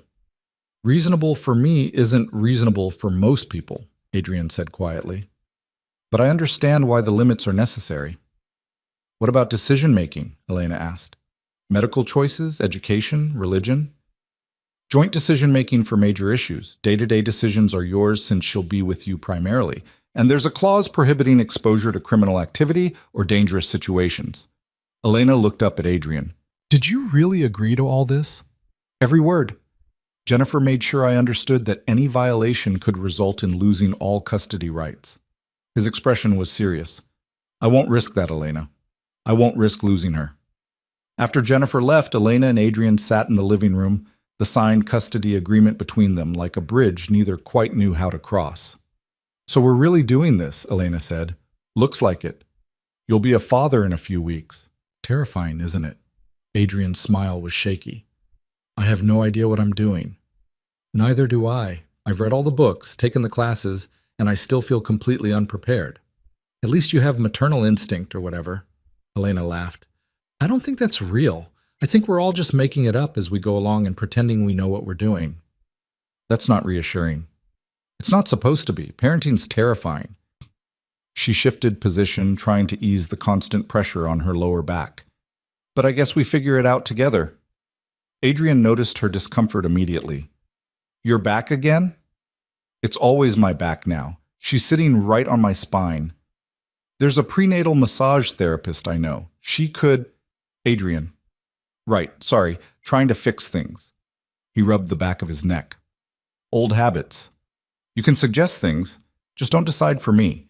Elena hesitated, then added, but actually, a massage sounds amazing. Do you have her number? The surprise on his face was almost comical. Really? Really, my back is killing me, and pride doesn't make good company when you're in pain. He pulled out his phone, already texting. She'll be here in an hour. Of course she will. But Elena said it with amusement rather than annoyance. The massage helped, and afterward Elena felt more relaxed than she had in weeks. She was dozing on the couch when her phone rang, an unknown number with a local area code. Hello? Elena Ward? The voice was male, unfamiliar, with an edge that made her instantly wary. Who is this? Someone who knows you've been staying with Adrian Voss. Someone who thinks that's very interesting information. Elena's blood ran cold. I don't know what you're talking about. Don't play stupid. We've been watching. We know about the baby. We know Voss stepped away from the family business, and we know that makes him weak. Leave me alone. She moved to end the call, but the man's next words stopped her. Tell Voss that old debts don't disappear just because he wants to play house. Tell him the Castellanos remember, and they're coming to collect. The line went dead. Elena sat frozen, the phone shaking in her hand. The Castellanos. The family Adrian had been moving against when she'd fled, the reason she'd run in the first place. Adrian emerged from his study, took one look at her face, and was across the room in seconds. What happened? Someone called. He said... Her voice broke. He mentioned the Castellanos. He said they're coming. Every trace of the softer Adrian vanished, replaced by the cold strategist she remembered. What exactly did he say? Word for word. She repeated the conversation, watching his expression darken with each sentence. When she finished, he was already on his phone, barking orders in a tone that allowed no argument. I want a security detail on this building immediately. Full sweep for surveillance devices, and find out how the hell someone got her private number. He paused, listening. I don't care what it takes. Find them. Adrian, you said you were out. You said, I am out, but apparently that doesn't mean they're done with me. He crouched in front of her, hands gripping her knees. Elena, I need you to listen very carefully. This is exactly what I was afraid of. This is why I wanted you protected. So, this is my fault? For leaving you? No. This is their fault for thinking they can use you to get to me. His jaw tightened. But it means we need to change plans. That apartment isn't safe. You need to be somewhere with better security. You're doing it again, making decisions for me. Someone just threatened you and our unborn child. Forgive me for wanting you alive. Elena pressed her hands to her belly, feeling the baby's agitated movements. What do the Castellanos want? Revenge, territory, to prove that my stepping away was weakness they can exploit. Adrian stood, pacing. When I took over from my father, one of my first moves was to absorb their drug distribution network. It made them look ineffective, vulnerable. They've been waiting for an opportunity to strike back. And now they think I'm that opportunity. You're the most valuable thing in my world. Of course you're a target. He stopped pacing, turning to face her. I won't let them touch you. Or her. Whatever it takes. What happened to walking away? To choosing a different life? I did walk away. But I can't walk away from protecting my family. The words came out fierce. You want me to be different, Elena? Fine. I'll be different. But I won't be so different that I let someone hurt you. Before Elena could respond, Adrian's phone rang. He answered, listened, and his face went white. When? A pause. How many? Another pause. Understood. Lockdown protocol. Now. He ended the call and turned to Elena with an expression that made her stomach drop. Someone tried to access the building's security system remotely. They didn't get through our firewalls, but they were probing for weaknesses. Oh my God. We're moving you, tonight, somewhere they can't find you. Adrian, no, I'm not running again. I'm not spending the rest of my life hiding. You won't have to. Give me 72 hours to neutralize the threat, and then you can have whatever life you want. But right now, you need to be somewhere safe. And where's that? Another safe house? Another prison disguised as protection? A private medical facility? The same one where you'll deliver the baby. Top-tier security, 24-hour nursing staff, and completely off the grid. He was already moving, grabbing a bag from the closet. Pack what you need for a few days. We leave in 10 minutes. Elena wanted to argue, to assert her independence, to prove she wasn't the same woman who'd let him make all her decisions. But fear won out over pride. Fear for herself and for the baby she was responsible for protecting. She packed quickly, hands shaking as she folded clothes and gathered toiletries. This wasn't how it was supposed to go. They'd been making progress, building something new. Now it was all collapsing back into the old patterns, danger, security measures, Adrian making unilateral decisions about her safety. The drive to the facility was tense and silent. Adrian had positioned himself in the front passenger seat while two men Elena didn't recognize flanked her in the back. They were clearly security, clearly armed, and clearly prepared for violence. "Who are they?" she whispered to Adrian. "Marcus and Julian. Former military, absolutely loyal. They'll keep you safe." "How do you know? You said you walked away from the business." "I walked away from the operations. I kept certain relationships intact, the kind that matter when your family is threatened." The facility was exactly what he'd described, a discreet building that looked like an upscale office complex from the outside. Inside, it was all medical efficiency and high-tech security. A doctor met them at the entrance, a woman in her 40s with calm competence radiating from every pore. "Ms. Ward, I'm Dr. Sarah Chen. Your obstetrician forwarded your medical records. Everything looks good, but given the circumstances, I'd like to do a full examination just to be safe." "What circumstances did Adrian tell you?" "That you're experiencing high stress and need a safe environment until delivery." Dr. Chen's expression was professionally neutral. "We specialize in high-risk pregnancies and situations requiring enhanced security. You're in good hands." The room they took her to was more hotel suite than hospital room, comfortable bed, sitting area, private bathroom, and windows that looked out over a small garden. But Elena noticed the reinforced glass, the lack of external access points, the discreet camera in the corner. Another cage, just a prettier one. "Doctor." Chen's examination confirmed what Elena already knew. The baby was fine. Elena was exhausted and stressed, and she needed rest. After the doctor left, Adrian lingered in the doorway, clearly wanting to stay but respecting the boundary. "I'm sorry," he said finally. "I know this isn't what we agreed to. I know I'm making choices for you again." "You are." Elena sat on the edge of the bed, feeling the weight of everything crushing down on her. "And I hate it. I hate that we're right back where we started. We're not. Before I kept you in the dark and made decisions because I thought I knew best. This time, I'm telling you everything and making decisions because someone actively threatened to harm you." He stepped into the room, hands shoved in his pockets. "There's a difference." "Is there?" "Because from here, it feels the same." "Then tell me what you want me to do differently. Because I'm fresh out of ideas for how to keep you safe while also respecting your autonomy." Elena wanted to have an answer, but she didn't. He was right. Someone had threatened her. Someone was actively hunting her because of her connection to Adrian. Running wouldn't solve that. Neither would pretending the danger didn't exist.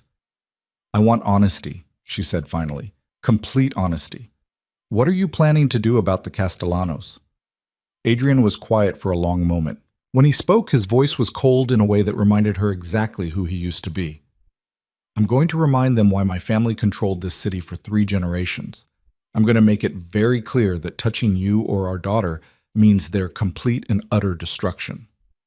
"You said you walked away from that life." "I did. But that doesn't mean I've forgotten how to wage war." His eyes met hers, gray and hard as winter steel. "I tried to leave peacefully, Elena. I tried to build something different, but they've made it clear that peace isn't an option, so I'll give them war instead." "And then what? You wipe out the Castellanos and someone else takes their place? Another family, another threat, another cycle of violence? Then I keep fighting until everyone understands that you and our daughter are untouchable, however long that takes." "That's not a life, Adrian. That's not what I want for her." "I know." Some of the hardness left his expression. "But right now it's what's necessary to keep you both alive. After that, we can figure out the rest." Elena pressed a hand to her belly, feeling the baby's movements. "She's going to be born into this mess, this war you're starting. No, she'll be born into safety that I created. There's a difference. He moved closer, sitting on the chair across from her. I promise you, Elena, by the time our daughter arrives, the Castellanos won't be a threat anymore. Neither will anyone else who thinks they can use you to get to me. How can you be sure? Because I'm very, very good at what I do. And when it comes to protecting the people I love, I don't fail. The certainty in his voice should have been reassuring. Instead, it terrified her, because she recognized that tone. It was the same one he'd used when describing hostile takeovers and territorial disputes, the same one that had sent her running 2 years ago. Promise me something, she said. Anything. Promise me that when this is over, you really will walk away, that you won't get pulled back into that world permanently. Adrian held her gaze for a long moment. I promise I'll do everything in my power to build the life we discussed, but I can't promise that the old world won't try to drag me back. All I can promise is that I'll fight against it, every single day. It wasn't the guarantee she'd wanted, but it was honest. And right now, honesty was all she had to hold on to. How long will I be here, she asked. 72 hours? Maybe less if we move quickly. He stood, preparing to leave. Get some rest. I'll have Mrs. Chen bring you dinner. Adrian? He turned back. Be careful. Whatever you're planning, be careful. Because she needs a father, and I... She stopped, not quite ready to finish that thought. You what? I need you to come back in one piece. Something shifted in his expression. Surprise, hope, and something deeper that made her chest tight. I will. I promise. After he left, Elena lay back on the bed and stared at the ceiling. Outside, night was falling over the city. Somewhere out there, Adrian was preparing for war, and she was trapped here, waiting and worrying and wondering if this cycle of violence would ever truly end. The baby kicked, hard and insistent, as if protesting the stress hormones flooding Elena's system. She pressed both hands to her belly, whispering apologies and promises she wasn't sure she could keep. We're going to be okay, she murmured. Your father is going to fix this, and then we're going to have the life we deserve. Safe and quiet and normal. But even as she said the words, she wondered if normal was even possible anymore. If it had ever been possible for someone like Adrian Voss.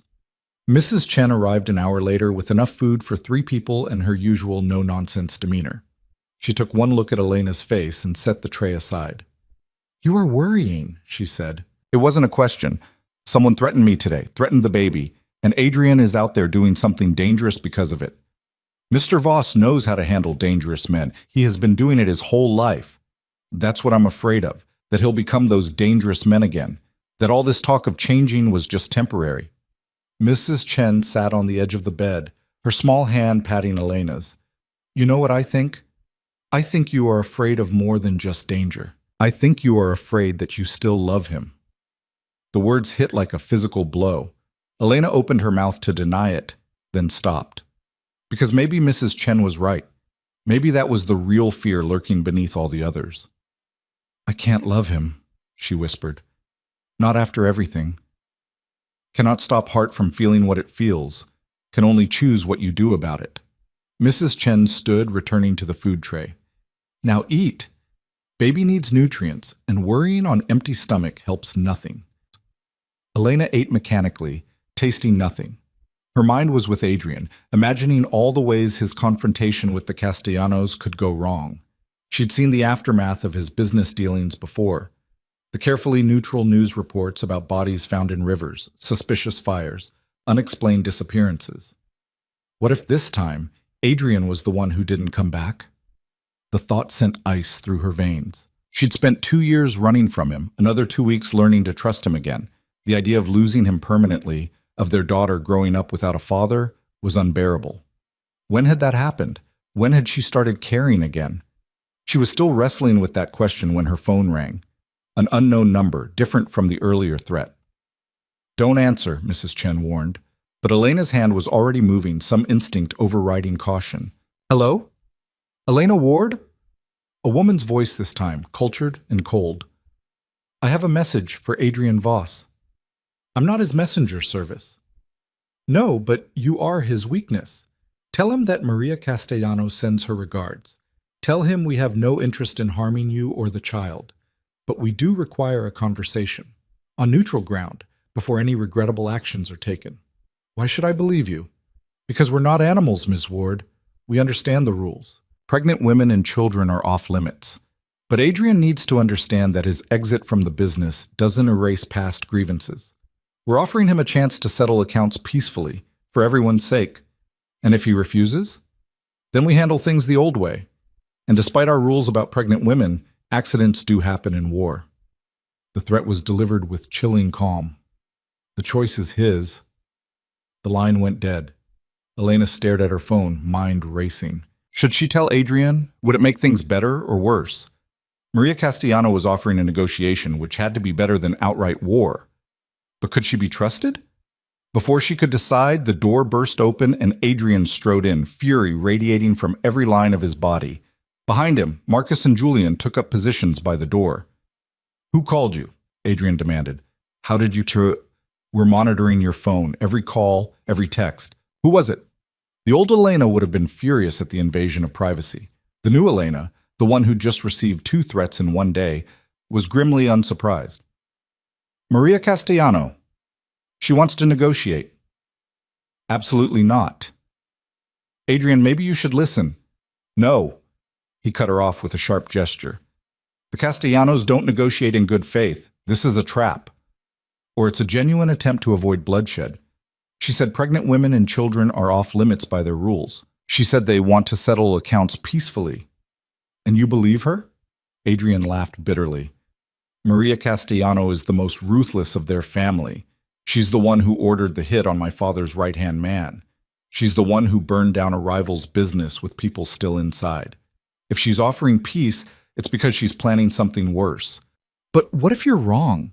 What if she really does want to negotiate? Then she can do it through proper channels, not by calling and threatening my pregnant wife. Ex-wife. Almost ex-wife. Elena. He crouched in front of her, taking her hands. I know you want this to end peacefully. I do too.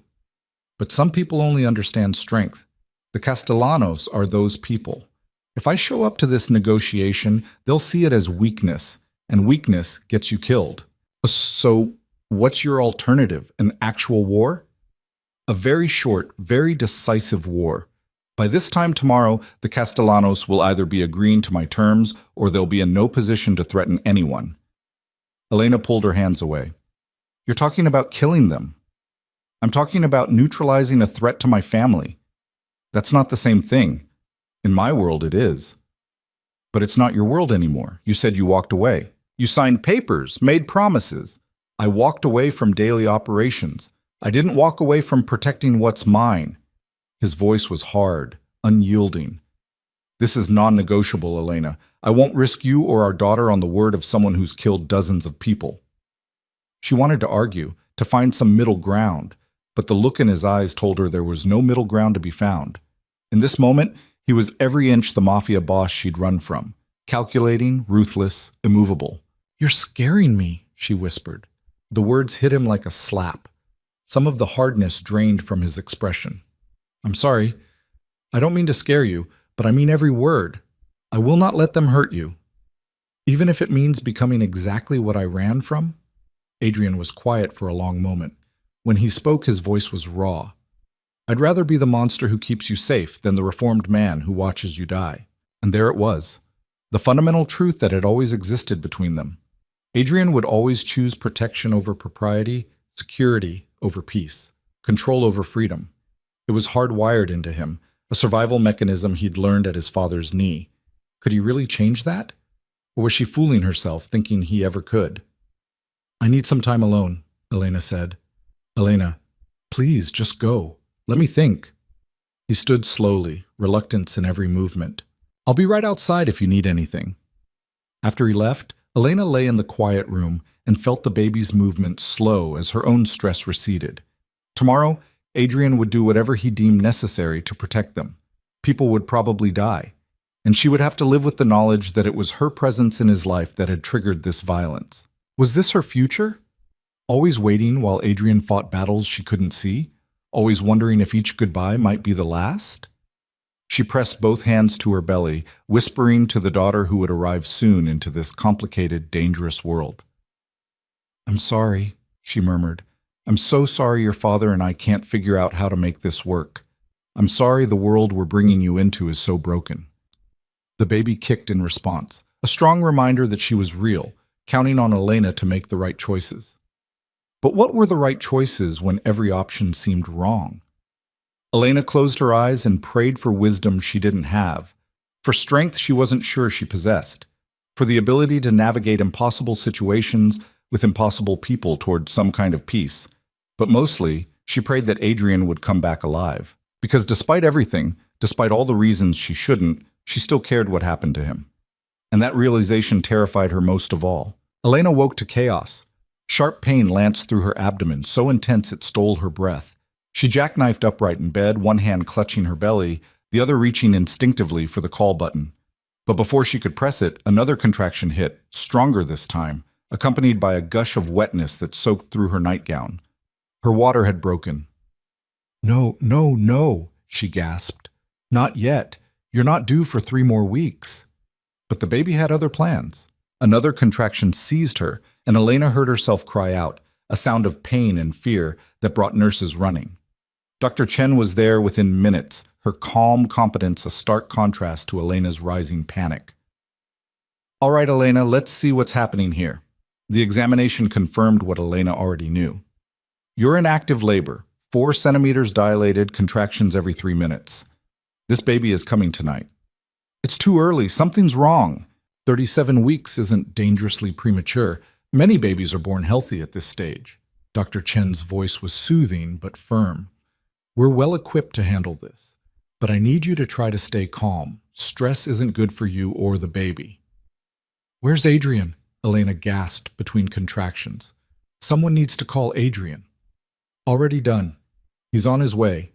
But 15 minutes passed, then 30, and Adrian didn't appear. Elena labored through increasingly painful contractions, her mind splitting between the physical ordeal and the terrifying question of where he was. Had something happened during his confrontation with the Castellanos? Was he hurt? Dead? The thought sent her spiraling into panic, which only made the contractions worse. Dr. Chen ordered medication to help her relax, but Elena fought against it. "I need to stay alert. I need to know what's happening." "What you need is to focus on delivering a healthy baby." Dr. Chen's tone brooked no argument. "Adrian will get here when he gets here. Right now, you need to concentrate on the work ahead of you."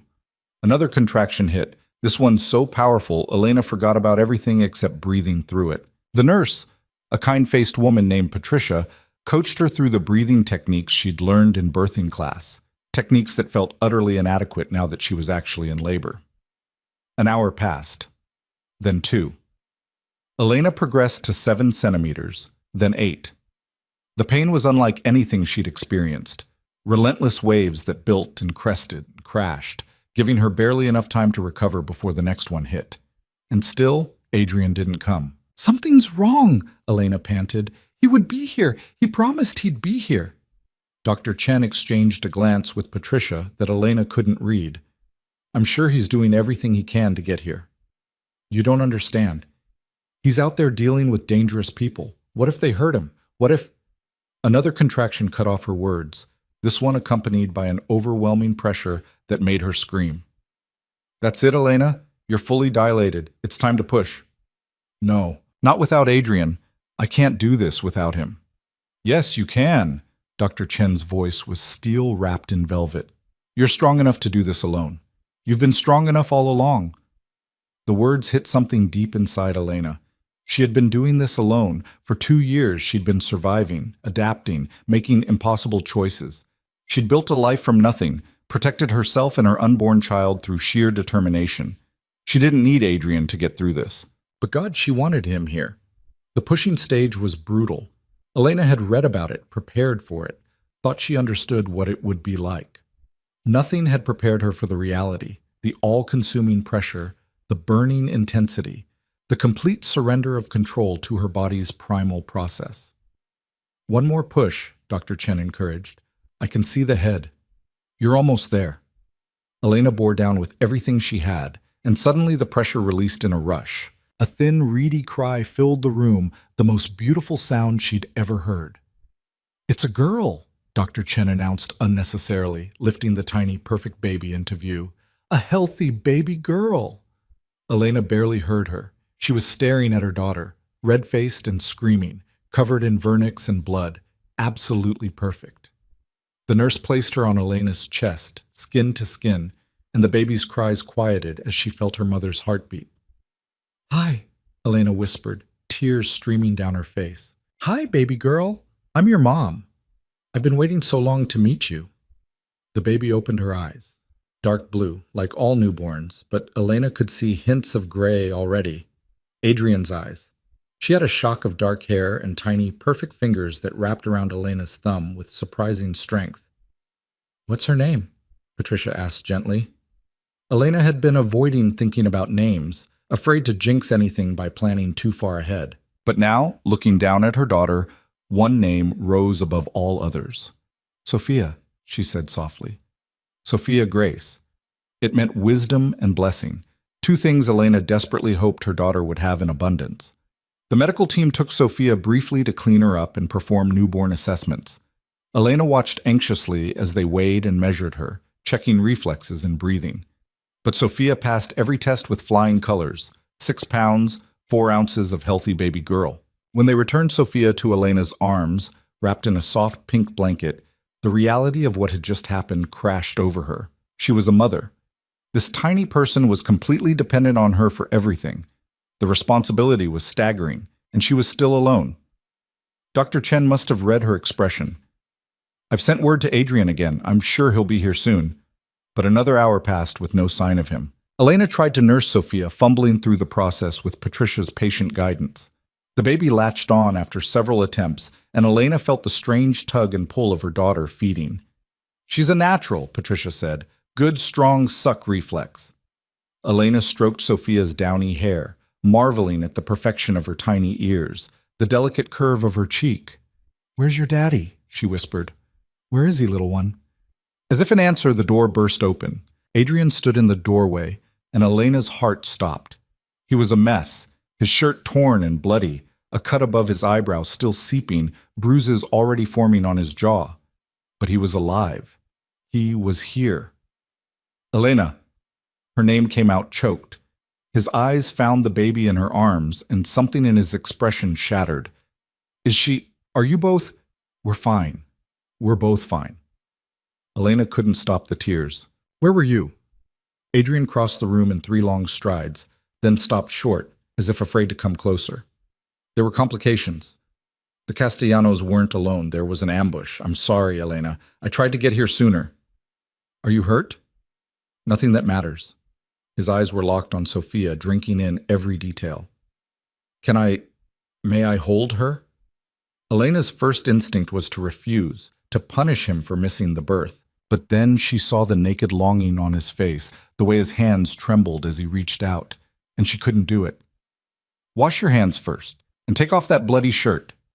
Adrian moved to the sink, scrubbing methodically while never taking his eyes off the baby. He stripped off the ruined shirt, revealing more bruises across his ribs. Patricia made a disapproving sound and fetched antiseptic for his cuts. You should be examined, she said. Later, please.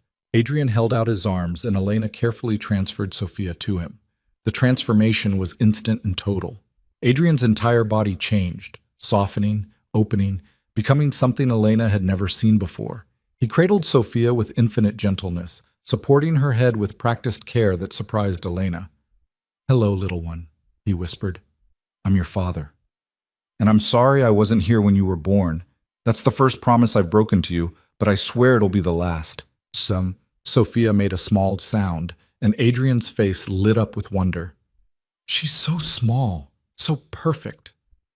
6 pounds, 4 ounces, Elena said. Born at 11:47 p.m.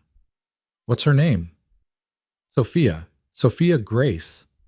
Adrian's eyes met Elena's, and she saw tears threatening to spill. That's beautiful. It's perfect. He moved to the chair beside Elena's bed, never taking his eyes off their daughter. Sophia stared up at him with that unfocused newborn gaze, and Adrian traced one finger down her tiny nose. I was so scared, he admitted. When I got the message that you'd gone into labor, I tried to leave immediately. But the Castellanos chose that moment to spring their trap. They knew somehow. They knew about the baby. Elena's blood ran cold. What happened? Nothing you need to worry about now. But his jaw tightened, and Elena saw the fury banked behind his eyes. They won't be a problem anymore. I made sure of that. Adrian, what did you do? What I had to. What I promised I would do to keep you both safe. He looked up from Sofia, and Elena saw a hardness there that made her stomach clench. The Castellanos thought they could use tonight as leverage. They thought having me distracted would give them an advantage. They were wrong. Tell me you didn't kill anyone. Adrian was silent for a long moment. I can't tell you that. The words hung in the air between them, heavy with implications. Elena wanted to be horrified, wanted to condemn him for the violence. But looking at him holding their daughter with such tender care, she couldn't find the words. How many? She asked instead. Does it matter? Yes, it matters to me. Adrian sighed, the sound bone-deep weary. 3. Maria Castellano and 2 of her lieutenants. The rest agreed to very favorable terms regarding their future behavior. You killed Maria Castellano. I killed the woman who threatened my family, who planned to use my daughter's birth as an opportunity to attack when I was vulnerable. His voice was flat, emotionless. I do it again, without hesitation. Elena should have been repulsed, should have demanded he leave, should have called security, should have protected Sofia from the man who just admitted to murder. But all she felt was a complicated tangle of relief and guilt and exhaustion. This isn't over, is it? She asked quietly. There will always be someone else. Another threat, another family, another reason for violence. Not anymore. I made an example tonight, a very clear, very brutal example of what happens to anyone who threatens what's mine. He looked down at Sofia, his expression softening again. I'm done with half measures, Elena. Done trying to walk away while leaving loose ends. Tonight, I burned every bridge. There's no going back to that life now. Because you murdered someone. Because I made it clear that Adrian Voss is no longer playing by the old rules. That anyone who comes after my family will face total destruction. Not negotiation. Not compromise. Destruction. The words should have terrified her. Instead, Elena felt a strange sense of finality. This was who Adrian was. Not the man trying to reform, not the businessman walking away from violence, but someone who would do anything to protect the people he loved, even if it meant damning himself in the process. What happens now? She asked. Now I hold my daughter and thank whatever higher power exists that you're both alive and healthy. Adrian's voice cracked slightly. I thought I'd lost everything tonight.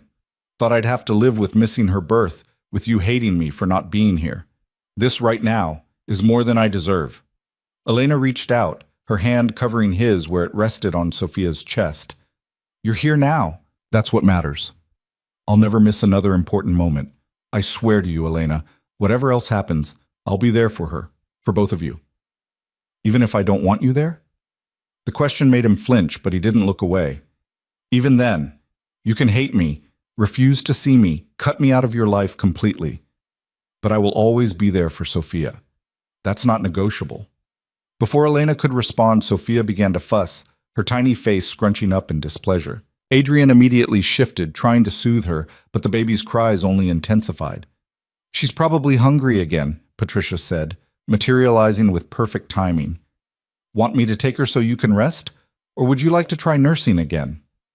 Elena held out her arms, and Adrian transferred Sofia back with obvious reluctance. The baby latched on immediately, and blessed quiet returned. I should let you rest, Adrian said, but he didn't move from the chair. Stay. The word escaped before Elena could stop it. Just for a little while. Relief flooded his face. Okay. They sat in silence while Sofia nursed, the only sounds her small, gulping noises and the quiet beep of medical equipment. Elena studied Adrian's face in the dim light, seeing the exhaustion carved into every line, the weight of what he'd done tonight settling on his shoulders. Does it bother you? She asked. What you did tonight? Killing them? Adrian considered the question. No. They made their choice when they threatened you. I made mine. I don't regret protecting my family. That's not what I asked. I asked if it bothers you. He was quiet for a long time. It bothers me that I had to make that choice, that the world we live in forced me to choose between being the man you need and being the monster who keeps you safe. But the act itself? No, I'd do it 1,000 times over. You realize that makes you sound like a sociopath. Maybe I am one. My father certainly was. Adrian's smile was bitter. The only difference is I know what I am. I don't pretend otherwise. That's not true. You were trying to change. You were trying to be different. And look how that turned out. The moment I let my guard down, the moment I tried to be better, someone tried to exploit it. This is the world I was born into, Elena. This is the reality we can't escape. So what? We just accept it? Raise our daughter surrounded by violence and fear? No. We raise her protected by someone who understands violence and refuses to let it touch her. Adrian reached out, stroking Sophia's cheek with one finger. I'll be the monster so she never has to be. I'll make the hard choices so she can have soft ones. That's the only way I know how to be a father. Elena felt tears burning again. That's not fair to you, or to her. Life isn't fair. You taught me that when you left. When you chose to struggle alone rather than accept the protection I could provide. He met her eyes. But you were right, about so many things. I was controlling. I was suffocating you. I became my father when I swore I never would. And now? Now I'm trying to find a middle ground. Be the protector without being the jailer. Give you both safety without stealing your freedom. His laugh was hollow. I'm not sure it's possible, but I'm going to try. Sophia had fallen asleep at Elena's breast, milk-drunk and peaceful. Elena adjusted her gently, burping her with Patricia's guidance before settling her in the bassinet beside the bed. You should sleep, Adrian said. You just went through labor. You need rest. So do you. When's the last time you slept? Doesn't matter. Adrian, he sighed. 2 days ago. Maybe. It's been a busy week. There's a recliner in the corner. At least lie down for a few hours. I'm fine right here. You're covered in blood and bruises, and you look like you're about to collapse. Please. For me, if not for yourself. Adrian studied her face, then nodded slowly. He moved to the recliner, wincing as his bruised ribs protested. Within minutes, his breathing had evened out into sleep. Elena watched him for a long moment. This complicated man who'd killed for her tonight, who'd rushed to be here despite his injuries, who loved their daughter with a fierceness that was both beautiful and terrifying. She didn't know what their future held. Didn't know if they could make this co-parenting arrangement work, or if Adrian's world would always pull them back into darkness. But looking at Sophia sleeping peacefully in her bassinet, and Adrian finally at rest in the chair, Elena felt something she hadn't felt in years. Hope. Maybe they couldn't change the past. Maybe they couldn't erase the violence and mistakes and broken promises, but they could choose how to move forward. They could choose to be better, even if better was imperfect and messy and complicated. Elena drifted off to sleep with that thought, and for the first time in 2 years, she didn't dream of running. Morning came too soon. Elena woke to Sophia's hungry cries and the sight of Adrian already at the bassinet, lifting their daughter with practiced ease. How long have you been awake? Elena asked, struggling to sit up. An hour or so. I've been watching her sleep. He brought Sophia to Elena, settling back into the chair. She's so perfect, Elena. I keep expecting to wake up and find out this is all a dream. If it is, we're having the same dream. Elena positioned Sophia to nurse, marveling again at the tiny miracle they'd created. Did you mean what you said last night about being there for her? Every word. Even though it means giving up the life you knew? Especially because of that. Adrian leaned forward, elbows on his knees. I've been thinking about what you said, about Sophia being born into violence. You're right. I can't protect her from a world I helped create, but I can dismantle that world piece by piece. How? I still have leverage, still have connections. I can use them to broker peace between the families, establish new rules that protect civilians and children, make it clear that the old ways are ending. And they'll just accept that? Some will, others won't. But after last night, everyone knows what happens to people who don't accept it. His jaw tightened. I'm not proud of the message I sent, but it was necessary. Elena wanted to argue, to tell him there had to be another way. But she was too tired, and the reality was he was probably right. In his world, violence was the only language everyone understood. "What about us?" she asked instead. "Where do we go from here?" Adrian was quiet for a long moment. "That's up to you. I meant what I said about the apartment, about giving you independence. That offer still stands, or—" he hesitated. "Or we could try something different." "Different how?" "Live together. Not as husband and wife, just as co-parents. Separate rooms, clear boundaries, but under the same roof. So Sophia has both parents present." Elena's first instinct was to refuse. Living with Adrian again, even platonically, felt like asking for trouble. But looking down at Sophia, she had to admit the idea had merit. Children thrived with stability, with both parents involved. And despite everything, Adrian had proven he was trying to change. "I need time to think about it," she said. "Take all the time you need. The offer doesn't expire." Dr. Chen arrived then for morning rounds, examining both Elena and Sophia with thorough care. "Everything looks good. You're recovering well, and Sophia is thriving. I'd like to keep you both one more night for observation, but barring any complications, you should be able to go home tomorrow." Home. The word hung in the air, loaded with questions neither Elena nor Adrian had answers for yet. After Dr. Chen left, Mrs. Chen arrived with enough food to feed a small army and her usual forthright observations. "The baby is beautiful. Has your eyes, Elena, but Mr. Voss's stubborn chin." "How can you tell she's stubborn? She's less than 12 hours old." "I can tell." Mrs. Chen began unpacking containers. "You both look terrible. When did you last eat real food?" Neither of them had a good answer to that. Mrs. Chen made disapproving noises and bullied them both into eating while she took her turn holding Sophia, cooing to the baby in Mandarin. Throughout the day, a steady stream of visitors arrived. Jennifer Brennan came with updated custody paperwork that reflected Sophia's birth, her professional demeanor softening when she held the baby. Marcus and Julian appeared briefly, bringing flowers and looking supremely uncomfortable around the newborn. Even Patricia came by during her break, just to check on her baby. But the visitor who surprised Elena most was a woman she'd never met before, tall and elegant with silver-threaded hair and eyes that reminded her of Adrian's. "I'm Catherine Voss," the woman said, "Adrian's mother, and I believe this is my granddaughter." Elena looked at Adrian, who'd gone pale. "I thought you said your mother lived in Europe." "She does. I didn't think she'd come." "Of course I came." Catherine moved to the bassinet, looking down at Sophia with an expression of pure wonder. "My only grandchild. Did you really think I'd miss meeting her?" She lifted Sophia with the ease of experience, cradling the baby against her shoulder. "Hello, little one. I'm your grandmother. And you, my dear, are the best thing to happen to this family in generations." Elena watched the interplay between Adrian and his mother with fascination.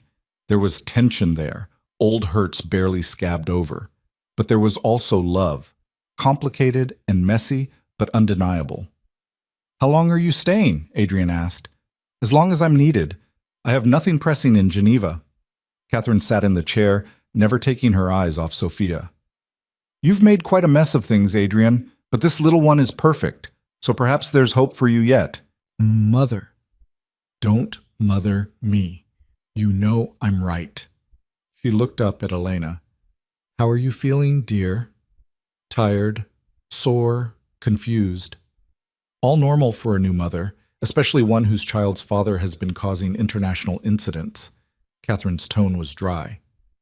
"I assume you've heard about the Castellano situation?" "Some of it." "Well, he handled it poorly. Too much violence, too public. But the results are solid. No one will threaten you or the baby now." Elena blinked at the casual assessment of murder. "Does that not bother you?" "My dear, I was married to Vincent Voss for 35 years. I learned long ago to focus on outcomes rather than methods. Adrian kept you safe. That's what matters." It was a chilling perspective, but Elena was beginning to understand that this was how Adrian's family operated. Violence was just another tool, to be evaluated on effectiveness rather than morality. "I'm not sure I can live in that world," Elena admitted. "Then don't. But don't expect Adrian to stop protecting you just because you find his methods distasteful." Catherine looked at her son. That's always been your problem, Adrian. You apologize for being what you are instead of owning it. Be a monster if that's what keeps your family safe. But don't pretend to be anything else. Mother, that's not helpful. It's honest, and honesty is what you two need right now. She stood, returning Sophia to Elena's arms. I'm staying at the Meridian. Call me when you're ready for a real conversation about the future. After she left, Elena and Adrian sat in stunned silence. Your mother is terrifying, Elena said finally. I know. But she loves you, and Sophia. I know that too. Adrian scrubbed his hands over his face. I'm sorry. I should have warned you she might come. I just didn't think... It's fine, actually, it's good. Sophia should know her grandmother. Elena paused. She's right about one thing, though. We do need to have a real conversation about the future. Okay, what do you want to talk about? Elena looked down at their daughter, sleeping peacefully, despite the chaos surrounding her birth. I want to talk about whether we can really make this work. Co-parenting, staying in each other's lives, raising her together without destroying each other in the process. I think we can, if we're both committed to trying. Even though I'll never be comfortable with your methods, even though there will always be a part of me that's afraid of what you're capable of, even then, Adrian moved closer, kneeling beside the bed so they were at eye level.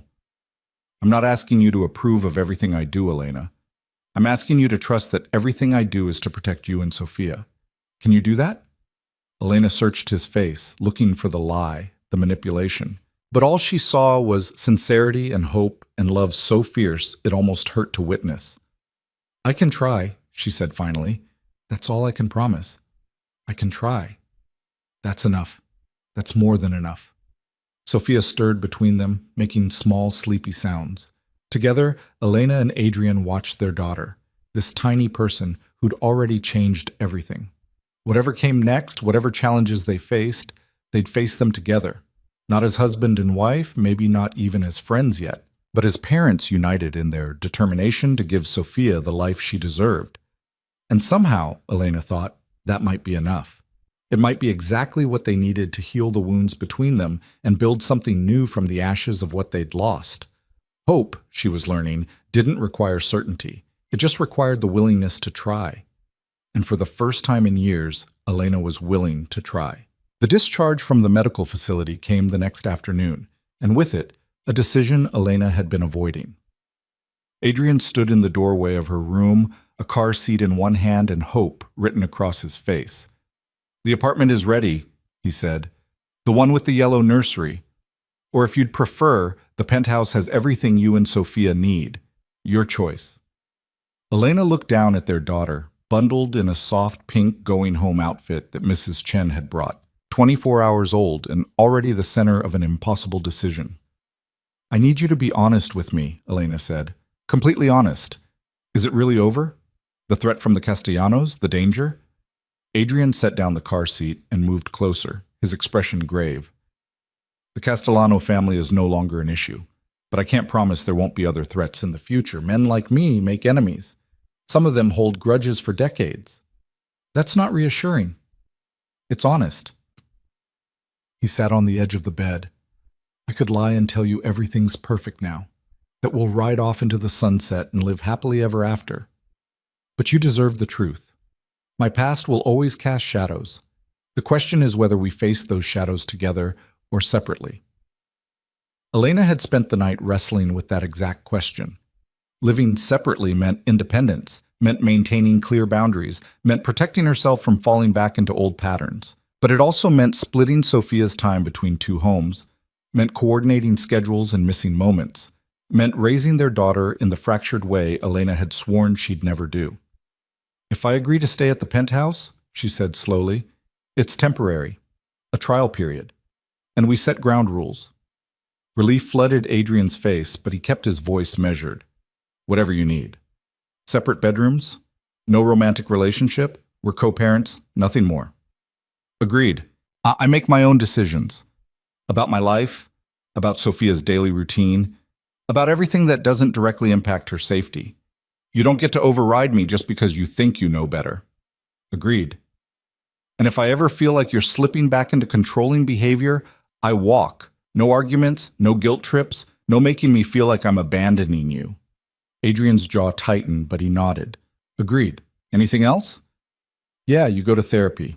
Real therapy, with someone who specializes in trauma and violence. Because I need to know you're working on yourself, not just putting on a show for me." The request clearly caught him off guard. "Therapy? Your mother was right. You apologize for being what you are instead of dealing with why you became it. That's not healthy for you, and it's not sustainable for us." Elena met his eyes. "I'm serious about this, Adrian. If we're going to make this work, you need to face your demons, not just suppress them." He was quiet for a long moment, and Elena could see the internal struggle playing across his features. Adrian Voss, admitting he needed help, seeking therapy like a normal person, it went against everything he'd been taught, everything his father had drilled into him about strength and weakness. "Okay," he said finally. "I'll do it. For Sophia. And for you." "Do it for yourself," Elena corrected. "That's the only way it'll actually work." They settled Sophia into the car seat with fumbling, first-time parent clumsiness that would have been funny if it wasn't so terrifying. The tiny baby looked impossibly small in the safety harness, her face scrunched up in displeasure at being confined. "We're going to drop her," Adrian muttered, triple-checking the straps. "We're not going to drop her. She's so fragile. What if we mess this up?" Elena felt a laugh bubble up despite her exhaustion. "We're definitely going to mess it up. That's parenthood. We just have to hope we don't mess it up too badly." The drive to the penthouse was nerve-wracking. Adrian drove with exaggerated caution, treating every pothole like a personal threat to Sophia's well-being. Elena sat in the back beside the car seat, one hand resting on Sophia's chest to monitor her breathing, convinced something would go wrong in the 15-minute journey.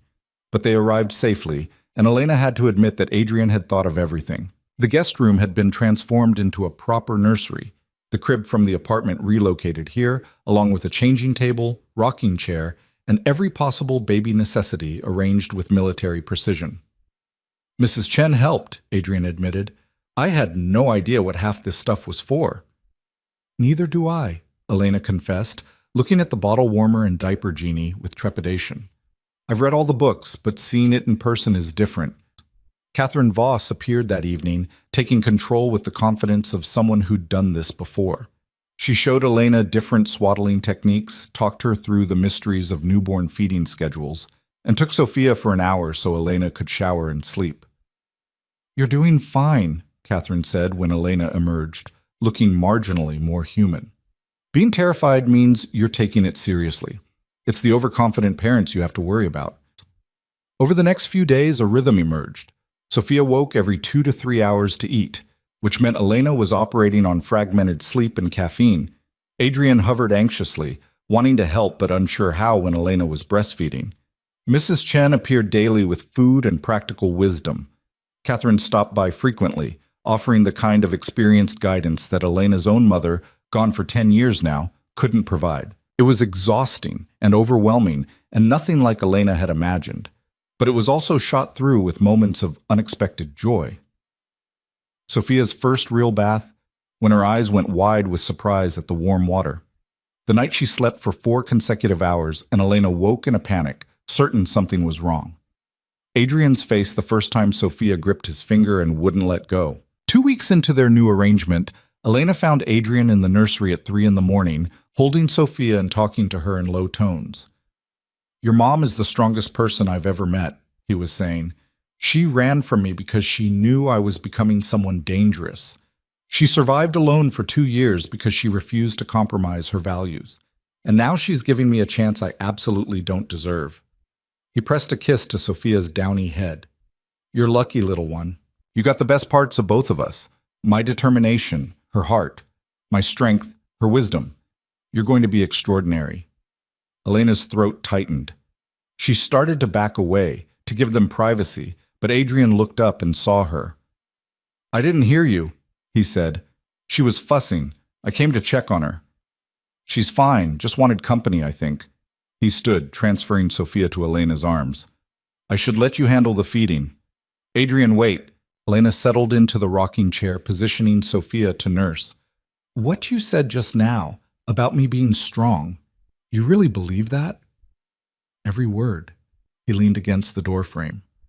I spent our marriage treating you like something fragile that needed protecting, but you were never fragile. You were just trapped. The moment you got free, you proved exactly how strong you are. I didn't feel strong. I felt terrified most of the time. Courage isn't the absence of fear. It's acting despite it. He smiled slightly. Someone very wise told me that once. I think it was you, actually. Elena remembered saying something similar during one of their early arguments about his business. That was a long time ago. Doesn't make it less true. Adrian was quiet for a moment. I started therapy, found a doctor who specializes in trauma and violent behavior. Had my first session yesterday. How did it go? Terrible. She asked me about my father and I nearly walked out. He ran a hand through his hair. But I went back today. Figured if I'm asking you to trust me, the least I can do is trust the process. That's good, Adrian. Really good. We'll see. She says I have a lot of work to do. Something about learned patterns of control and unprocessed grief. He shook his head. But I'm committed to changing, to being better, to being the father Sophia deserves. Over the following weeks, Elena watched Adrian transform in small, incremental ways. He started asking instead of assuming. When Sophia developed a diaper rash, he consulted Elena before calling 3 different pediatricians. When his mother suggested hiring a night nurse, he presented it as an option rather than a decision. The therapy was clearly doing something. Adrian was more open about his struggles, more willing to admit when he didn't have answers. He talked about his childhood, the violence he'd witnessed, the impossible standards his father had set, the way love had always been conditional on strength. I thought if I was hard enough, strong enough, ruthless enough, I could protect everyone I cared about, he told Elena one evening. They were in the living room, taking advantage of Sophia's rare long nap. But all I did was drive away the only person who actually cared about me. I cared about the man you were, Elena corrected. The one who took me to art galleries and argued about wine. That version of you was worth loving. And now? Elena considered the question honestly. Now you're somewhere in between, still learning who you want to be, but at least you're trying. That counts for something. Is it enough for you to maybe eventually trust me again? The vulnerability in his voice made her chest ache. I'm getting there slowly. But Adrian, trust isn't something you can force or rush. It has to be earned over time. I know, He stopped, seeming to search for words. I miss you. Not just having you here physically, but really being with you, talking late into the night, making you laugh, all of it.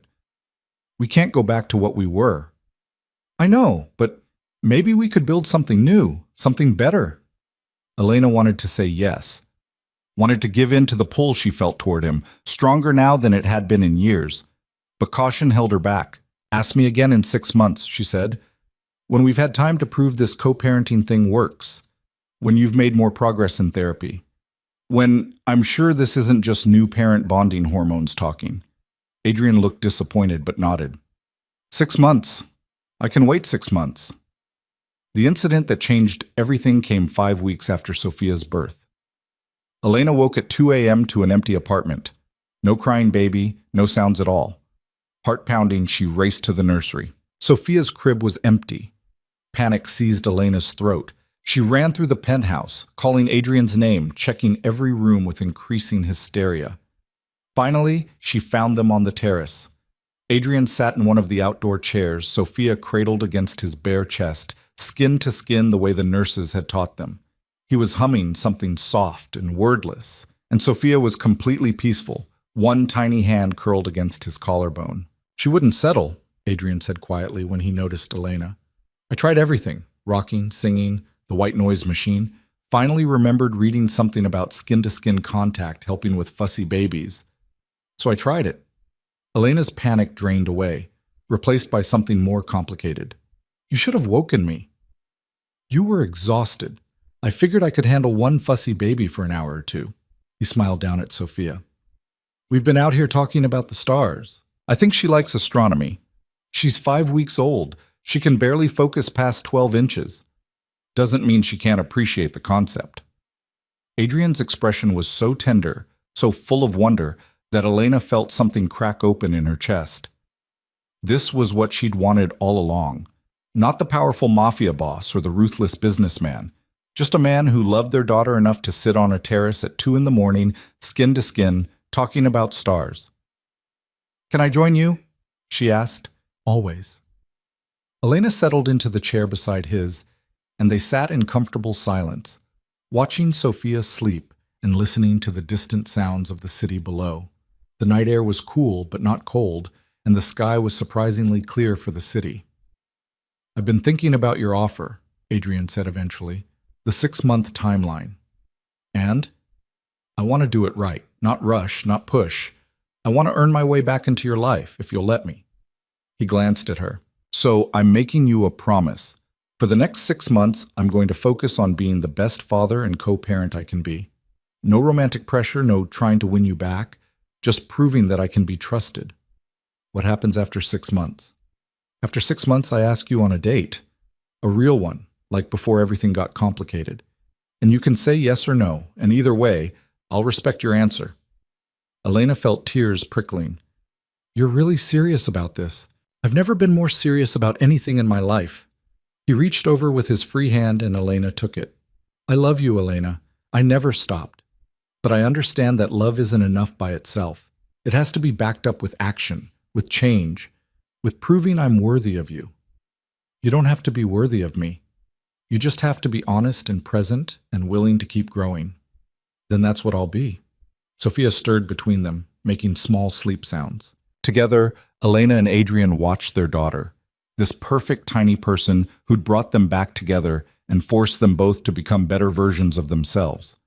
The next months unfolded with surprising smoothness. Adrian kept his promise, focusing on being present without being overbearing. He attended every pediatrician appointment, changed diapers without complaint, and walked the floors with Sophia during her fussy evenings. His therapy sessions continued, and Elena could see the changes, the way he paused before making decisions, the way he asked for her input instead of assuming he knew best. Elena found herself relaxing into the routine, trusting Adrian in ways she hadn't thought possible. When Sophia developed a fever and they spent a terrified night in the emergency room, Adrian held Elena together while she fell apart. When Elena's maternity leave from the diner ended and she struggled with the decision to return to work, Adrian listened without trying to solve the problem for her. "Whatever you choose, we'll make it work," he said. "If you want to go back to work, great. If you want to stay home with Sophia, great. If you want to do something completely different, also great. This is your choice, Elena." She ended up going back to the diner part-time, more for the adult interaction than the money. Adrian had set up a trust fund for Sophia that would cover her needs, and while Elena maintained her own bank account and independence, she had to admit that not worrying about every dollar made life significantly easier. Catherine became a regular presence in their lives, stopping by several times a week to spoil her granddaughter and offer arch commentary on Adrian's progress. "You're doing better," she told him one afternoon. "Not perfect, but better. Your father would be appalled, which means you're probably on the right track." "Thanks, Mother. Your approval means everything." "Don't be sarcastic, dear. It's unbecoming." But she smiled as she said it, and Adrian smiled back, and Elena saw the healing happening between them too. Mrs. Chen had basically moved in, claiming the second guest room and declaring herself essential household staff. Elena had stopped arguing, mainly because Mrs. Chen's cooking and practical wisdom had become indispensable. Plus, Sophia clearly adored her, lighting up whenever Mrs. Chen appeared. 5 months into their arrangement, Elena woke one morning and realized something had shifted. She wasn't just co-parenting with Adrian anymore. She was enjoying his company. Looking forward to their late-night conversations after Sophia went to sleep, noticing the way his eyes crinkled when he laughed, feeling her heart rate pick up when he walked into a room. She was falling for him again. Or maybe she'd never really fallen out of love. Maybe she'd just buried it under hurt and fear and self-protection.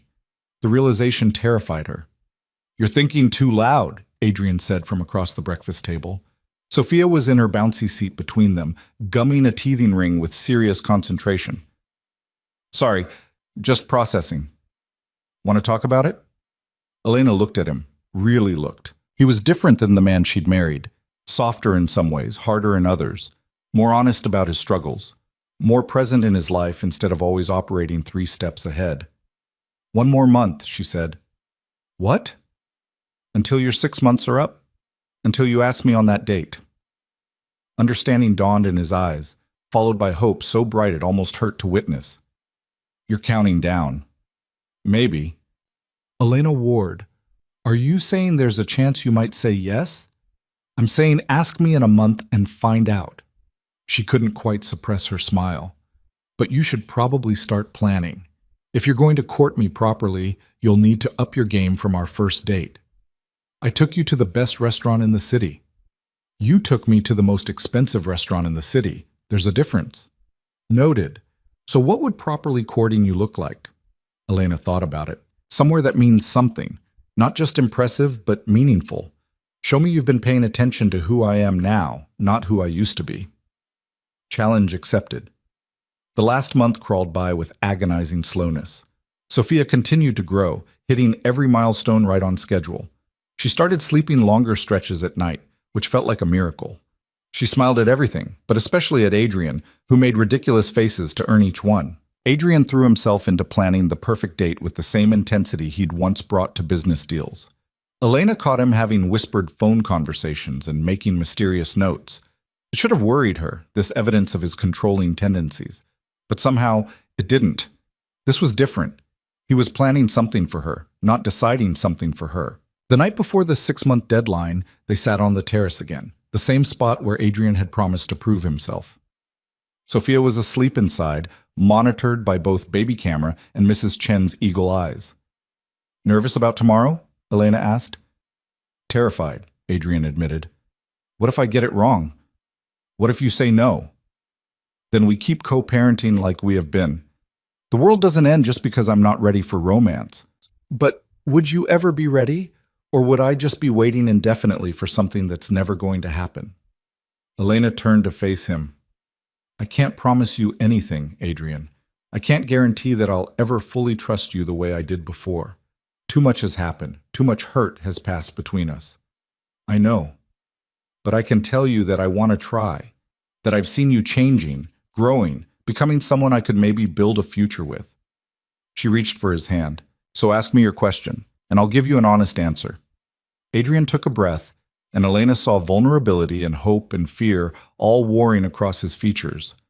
"Elena Ward, would you do me the honor of going on a date with me? No pressure, no expectations, just two people seeing if they can build something real together?" "Yes," Elena said, and watched joy transform his face. "Yes, I'll go on a date with you." He pulled her close, and for the first time in years, Elena let herself sink into his embrace without reservation. They sat like that for a long time, holding each other under the stars, while their daughter slept peacefully inside. The date turned out to be perfect in its simplicity. Adrian took her to a small art gallery in a neighborhood she'd mentioned loving back when they first met. Not the prestigious museums he used to frequent, but a local space showcasing emerging artists. Afterward, they walked through the park where Elena used to take Sophia, talking about everything and nothing. "I've been thinking about the future," Adrian said as they sat on a bench watching the sunset, "about what comes next. And I want to start a foundation, using my resources, the legitimate ones, to help families like the ones my father's business destroyed. Job training, education programs, support for people trying to get out of that life." Elena stared at him. "You're serious?" "Completely. I can't undo the damage my family caused, but maybe I can help prevent future damage. Give people options my father never allowed them to have." He turned to her. "I was hoping you might help me. You understand what it's like to start over with nothing. You'd know what kind of support actually helps." "Adrian, that's amazing. Is that a yes?" "That's a very enthusiastic yes." He smiled, the genuine smile she remembered from their early days. "There's something else. I found a house. Outside the city, about an hour north. It's near good schools, has a yard for Sophia to play in, and it's far enough from my old life that we could actually be normal. You want to leave the city? I want to give our daughter the childhood I never had. Trees to climb, neighbors who aren't criminals, a place where violence is something that happens on TV instead of in the next room. He pulled out his phone, showing her pictures. It needs work, but it has good bones. And I was thinking, if you agreed to move there with me, really be a family, we could fix it up together, make it ours. The house in the photos was beautiful in an understated way. White clapboard siding, a wraparound porch, windows that promised light and air. It looked like the kind of place where children played in the yard and families had barbecues. Normal. Safe. Everything Elena had wanted. This is a lot to process, she said. I know, and there's no pressure. We can keep doing what we're doing for as long as you need. But I wanted you to know that I'm serious about building a real future. Not the life my father envisioned, but something better. Something worth fighting for. Elena looked at the pictures, then at Adrian, then back at the pictures. 6 months ago, she would have said no automatically. Would have seen this as another attempt to control her, to lock her away in a different kind of cage. But that wasn't what this was. This was Adrian offering her the normal life she'd always craved, the safe space to raise their daughter. And he was asking, not deciding, presenting options instead of dictating terms. Can we go see it, she asked, before I make any decisions? Whenever you want. Tomorrow, if you're free. They went the next day, bringing Sophia along for the adventure. The house was even better in person, larger than the photos suggested, with a finished basement and an attic that could be converted to office space. The yard was overgrown but full of potential, with old trees perfect for climbing and a flat area that would be ideal for a swing set. The previous owners had 3 kids, the real estate agent explained. You can see where they marked their heights on the kitchen door frame. Elena traced the pencil marks, imagining Sophia standing here in a few years, eager to see how much she'd grown. Imagining more children maybe, siblings for Sophia. A normal, chaotic, beautiful family life. What do you think? Adrian asked when they had a moment alone on the porch. I think it's perfect. I think it's everything I didn't know I needed. She turned to him. But I need to know this is what you really want, not just what you think I want. Are you ready to give up the city completely? All the connections and power and influence? I gave those up 6 months ago when I walked away from the business. This is just making it official. He took her hand. I don't want that life anymore, Elena. I want this. You, Sophia, maybe more kids eventually. Coaching soccer teams and arguing about whose turn it is to mow the lawn. Normal problems instead of life or death situations. What about the foundation? You can't run that from up here. I'll hire people I trust to handle the day-to-day operations. I can still oversee everything, just remotely. The beauty of legitimate business is you don't have to manage everything personally. Elena looked out at the yard, imagining their future here. It was terrifying and exhilarating in equal measure. A complete reinvention of everything she'd known. I want to say yes, she admitted. But I'm scared. What if we move out here and you regret it? What if you get bored with normal life and start craving the excitement of your old world? Then I'll deal with it in therapy and find healthier ways to channel that energy. Maybe take up extreme sports or something. He smiled. But honestly, Elena, I've had enough excitement to last a lifetime. I'm ready for boring, for safe, for watching our daughter grow up without wondering which enemy is going to try to hurt us. Sophia chose that moment to start fussing, hungry and ready for a feeding. Elena lifted her from the car seat, and Adrian wrapped his arms around both of them. Standing there on the porch of a house that could be theirs, Elena felt something settle in her chest, a sense of rightness, of coming home. Let's do it, she said. Let's buy the house and move here and try to be a normal family. The joy on Adrian's face was worth every risk she was taking. The next 2 months were a whirlwind of activity. They put an offer on the house, and it was accepted. Adrian started the process of setting up the foundation, recruiting people Elena actually approved of to run it. They began couples therapy, working through their issues with a professional mediator who didn't let either of them get away with avoiding difficult topics. You both have trauma, their therapist said during one particularly intense session. Elena from feeling controlled and suffocated. Adrian from learning that love equals dominance. Until you both acknowledge and process those traumas, you'll keep falling into old patterns. It was hard work, harder than Elena had anticipated. There were sessions where she left crying, overwhelmed by the emotions they'd dredged up. Sessions where Adrian had to excuse himself, too raw to continue. But they kept showing up, kept doing the work, kept choosing each other even when it was difficult. Sophia continued to be the light in the middle of their reconstruction. She started laughing, full belly laughs that made both her parents melt. She rolled over for the first time, then immediately started trying to crawl. She was curious and fearless and absolutely perfect. She's going to be trouble, Mrs. Chen predicted. Too smart for her own good. Takes after her mother, Adrian said, grinning when Elena swatted his arm. They moved into the house on a crisp October morning, Sophia bundled against the autumn chill. Catherine came to help, along with Mrs. Chen and a small army of movers Adrian had hired. By evening, the chaos had resolved into something resembling order. That night, after everyone had left and Sophia was asleep in her new nursery, Elena and Adrian stood in their bedroom, not separate rooms anymore, but a shared space with a king-size bed and windows overlooking the backyard. "Are you sure about this?" Elena asked. "Sharing a room?" "Only if you are." Adrian pulled her close. "We can take it as slow as you need. I'm not expecting anything just because we're in the same bed." "What if I'm expecting something?" His eyes darkened. "Then I'm a very lucky man." They made love slowly, carefully, relearning each other's bodies after years apart. It wasn't the passionate urgency of their early relationship, but something deeper, more meaningful. A conscious choice to be vulnerable, to trust, to rebuild intimacy that had been shattered. Afterward, lying in Adrian's arms, Elena felt tears slide down her cheeks. "What's wrong?" Adrian asked, immediately concerned. "Nothing. Everything. I'm happy, and it terrifies me." She turned to face him. "What if this doesn't last? What if we mess it up again?" "Then we fix it. Together." He kissed her forehead. "I'm not saying it'll be perfect, Elena. We'll fight and disagree and probably drive each other crazy sometimes. But I'm committed to making this work, to being the partner you deserve and the father Sophia needs. Even when it's hard, especially when it's hard." The months that followed proved the truth of his words. There were hard days, moments when Adrian's instinct to control flared up, when Elena's fear of being trapped resurfaced. But they talked through it, worked through it, refused to let old patterns destroy what they were building. The foundation launched to surprising success, helping dozens of families transition away from criminal enterprises.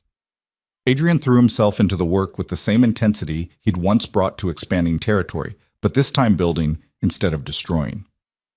Elena started taking online classes, finally pursuing the degree she'd abandoned when she married Adrian. It was slow going with the baby, but she chipped away at it, determined to become the educated, independent woman she'd always wanted to be. Sophia thrived in their new life. She took her first steps in the backyard on a sunny spring morning, wobbling between her parents with determination that made them both laugh and cry. Her first word was Dada, which made Adrian insufferably smug, until her second word was Mama, and balance was restored. On their first anniversary in the new house, Adrian proposed. Not with the massive diamond he'd given her the first time, but with a simple band engraved with coordinates, the latitude and longitude of this house, this new beginning. "I know we're still technically married," he said, down on one knee in the kitchen where they'd marked Sophia's height. "But I want to do this right, ask you properly, as equals, with full understanding of what we're promising each other." "Which is what?" Elena asked, her heart full to bursting. "To choose each other, every day, even when it's hard. To build a life based on trust and honesty instead of control and fear. To raise our daughter, and maybe her siblings someday, in a home full of love instead of violence." He took her hand. "Elena Ward, will you marry me? Again? For real this time?" "Yes," Elena said through tears. "Yes, absolutely yes." They remarried in the backyard on a perfect June day, with Sophia as their flower girl and only close family in attendance. Catherine cried, which she claimed was allergies, but everyone knew better. Mrs. Chen made enough food to feed an army and told everyone who would listen that she'd known from the beginning they were meant to be together. When the minister asked if they had vows to exchange, Elena and Adrian spoke from the heart. "I promise to trust you," Elena said, "even when my past tells me not to. I promise to give you the chance to be better, to grow, to become the man you're trying to be. I promise to build this life with you, as partners, raising our daughter in love and safety." Adrian's voice was thick with emotion. "I promise to earn your trust every single day, to ask instead of assume, to support instead of control. I promise to be honest about my struggles, to to keep doing the work in therapy, to never stop trying to be worthy of you and Sophia. And I promise to love you both with everything I am for as long as I live." When they kissed, Sophia clapped her hands and yelled, "Yay!" making everyone laugh through their tears. That night, after the guests had left and Sophia was asleep, Elena and Adrian sat on their porch swing, watching fireflies dance across the darkened yard. "Do you ever miss it?" Elena asked. "The power, the influence, the adrenaline of your old life?" Adrian considered the question honestly. "Sometimes, there's a part of me that probably always will. But then I look at what I have now, you, Sophia, this life we've built, and I know I made the right choice. This is real. Everything before was just survival. I'm proud of you, for changing, for doing the hard work. I'm proud of you too, for giving me the chance, for being brave enough to trust me again." He pulled her closer. "I know I don't say it enough, but you saved me, Elena. When you ran, when you came back, when you agreed to try, every time you saved me from becoming my father. You saved yourself. I just gave you a reason to try." They sat in comfortable silence, rocking slowly, while night settled over their home. Inside, their daughter slept peacefully, safe and loved. Tomorrow would bring new challenges, teething, tantrums, the endless juggling of work and family, but they would face it together. Elena thought about the woman she'd been 2 years ago, fleeing in the night with nothing but fear and determination. She'd been so certain that freedom meant being alone, that safety required distance from Adrian Voss. She'd been wrong. Freedom wasn't running away. It was choosing to stay, with open eyes and firm boundaries, building something new from the ashes of what had burned. It was the terrifying, exhilarating act of trusting someone who'd hurt you, giving them the chance to do better. And love, real love, wasn't about possession or control. It was about two broken people choosing each other, over and over, doing the hard work of healing together. "What are you thinking about?" Adrian asked. "How far we've come, how much has changed." "Any regrets?" Elena looked out at the yard where Sophia would play tomorrow, at the home they'd built together, at the man beside her who'd fought so hard to become someone worthy of a second chance. "Not a single one," she said, and meant it with her whole heart. In the distance, the city glittered like a reminder of who they'd been. But here, in this house, in this moment, they were simply Elena and Adrian, two people who'd found their way back to each other, who'd chosen love over fear, who'd built a family from broken pieces and refused to let their past define their future. And that, Elena thought, as Adrian kissed her under the stars while their daughter slept peacefully inside, was the only happy ending that mattered.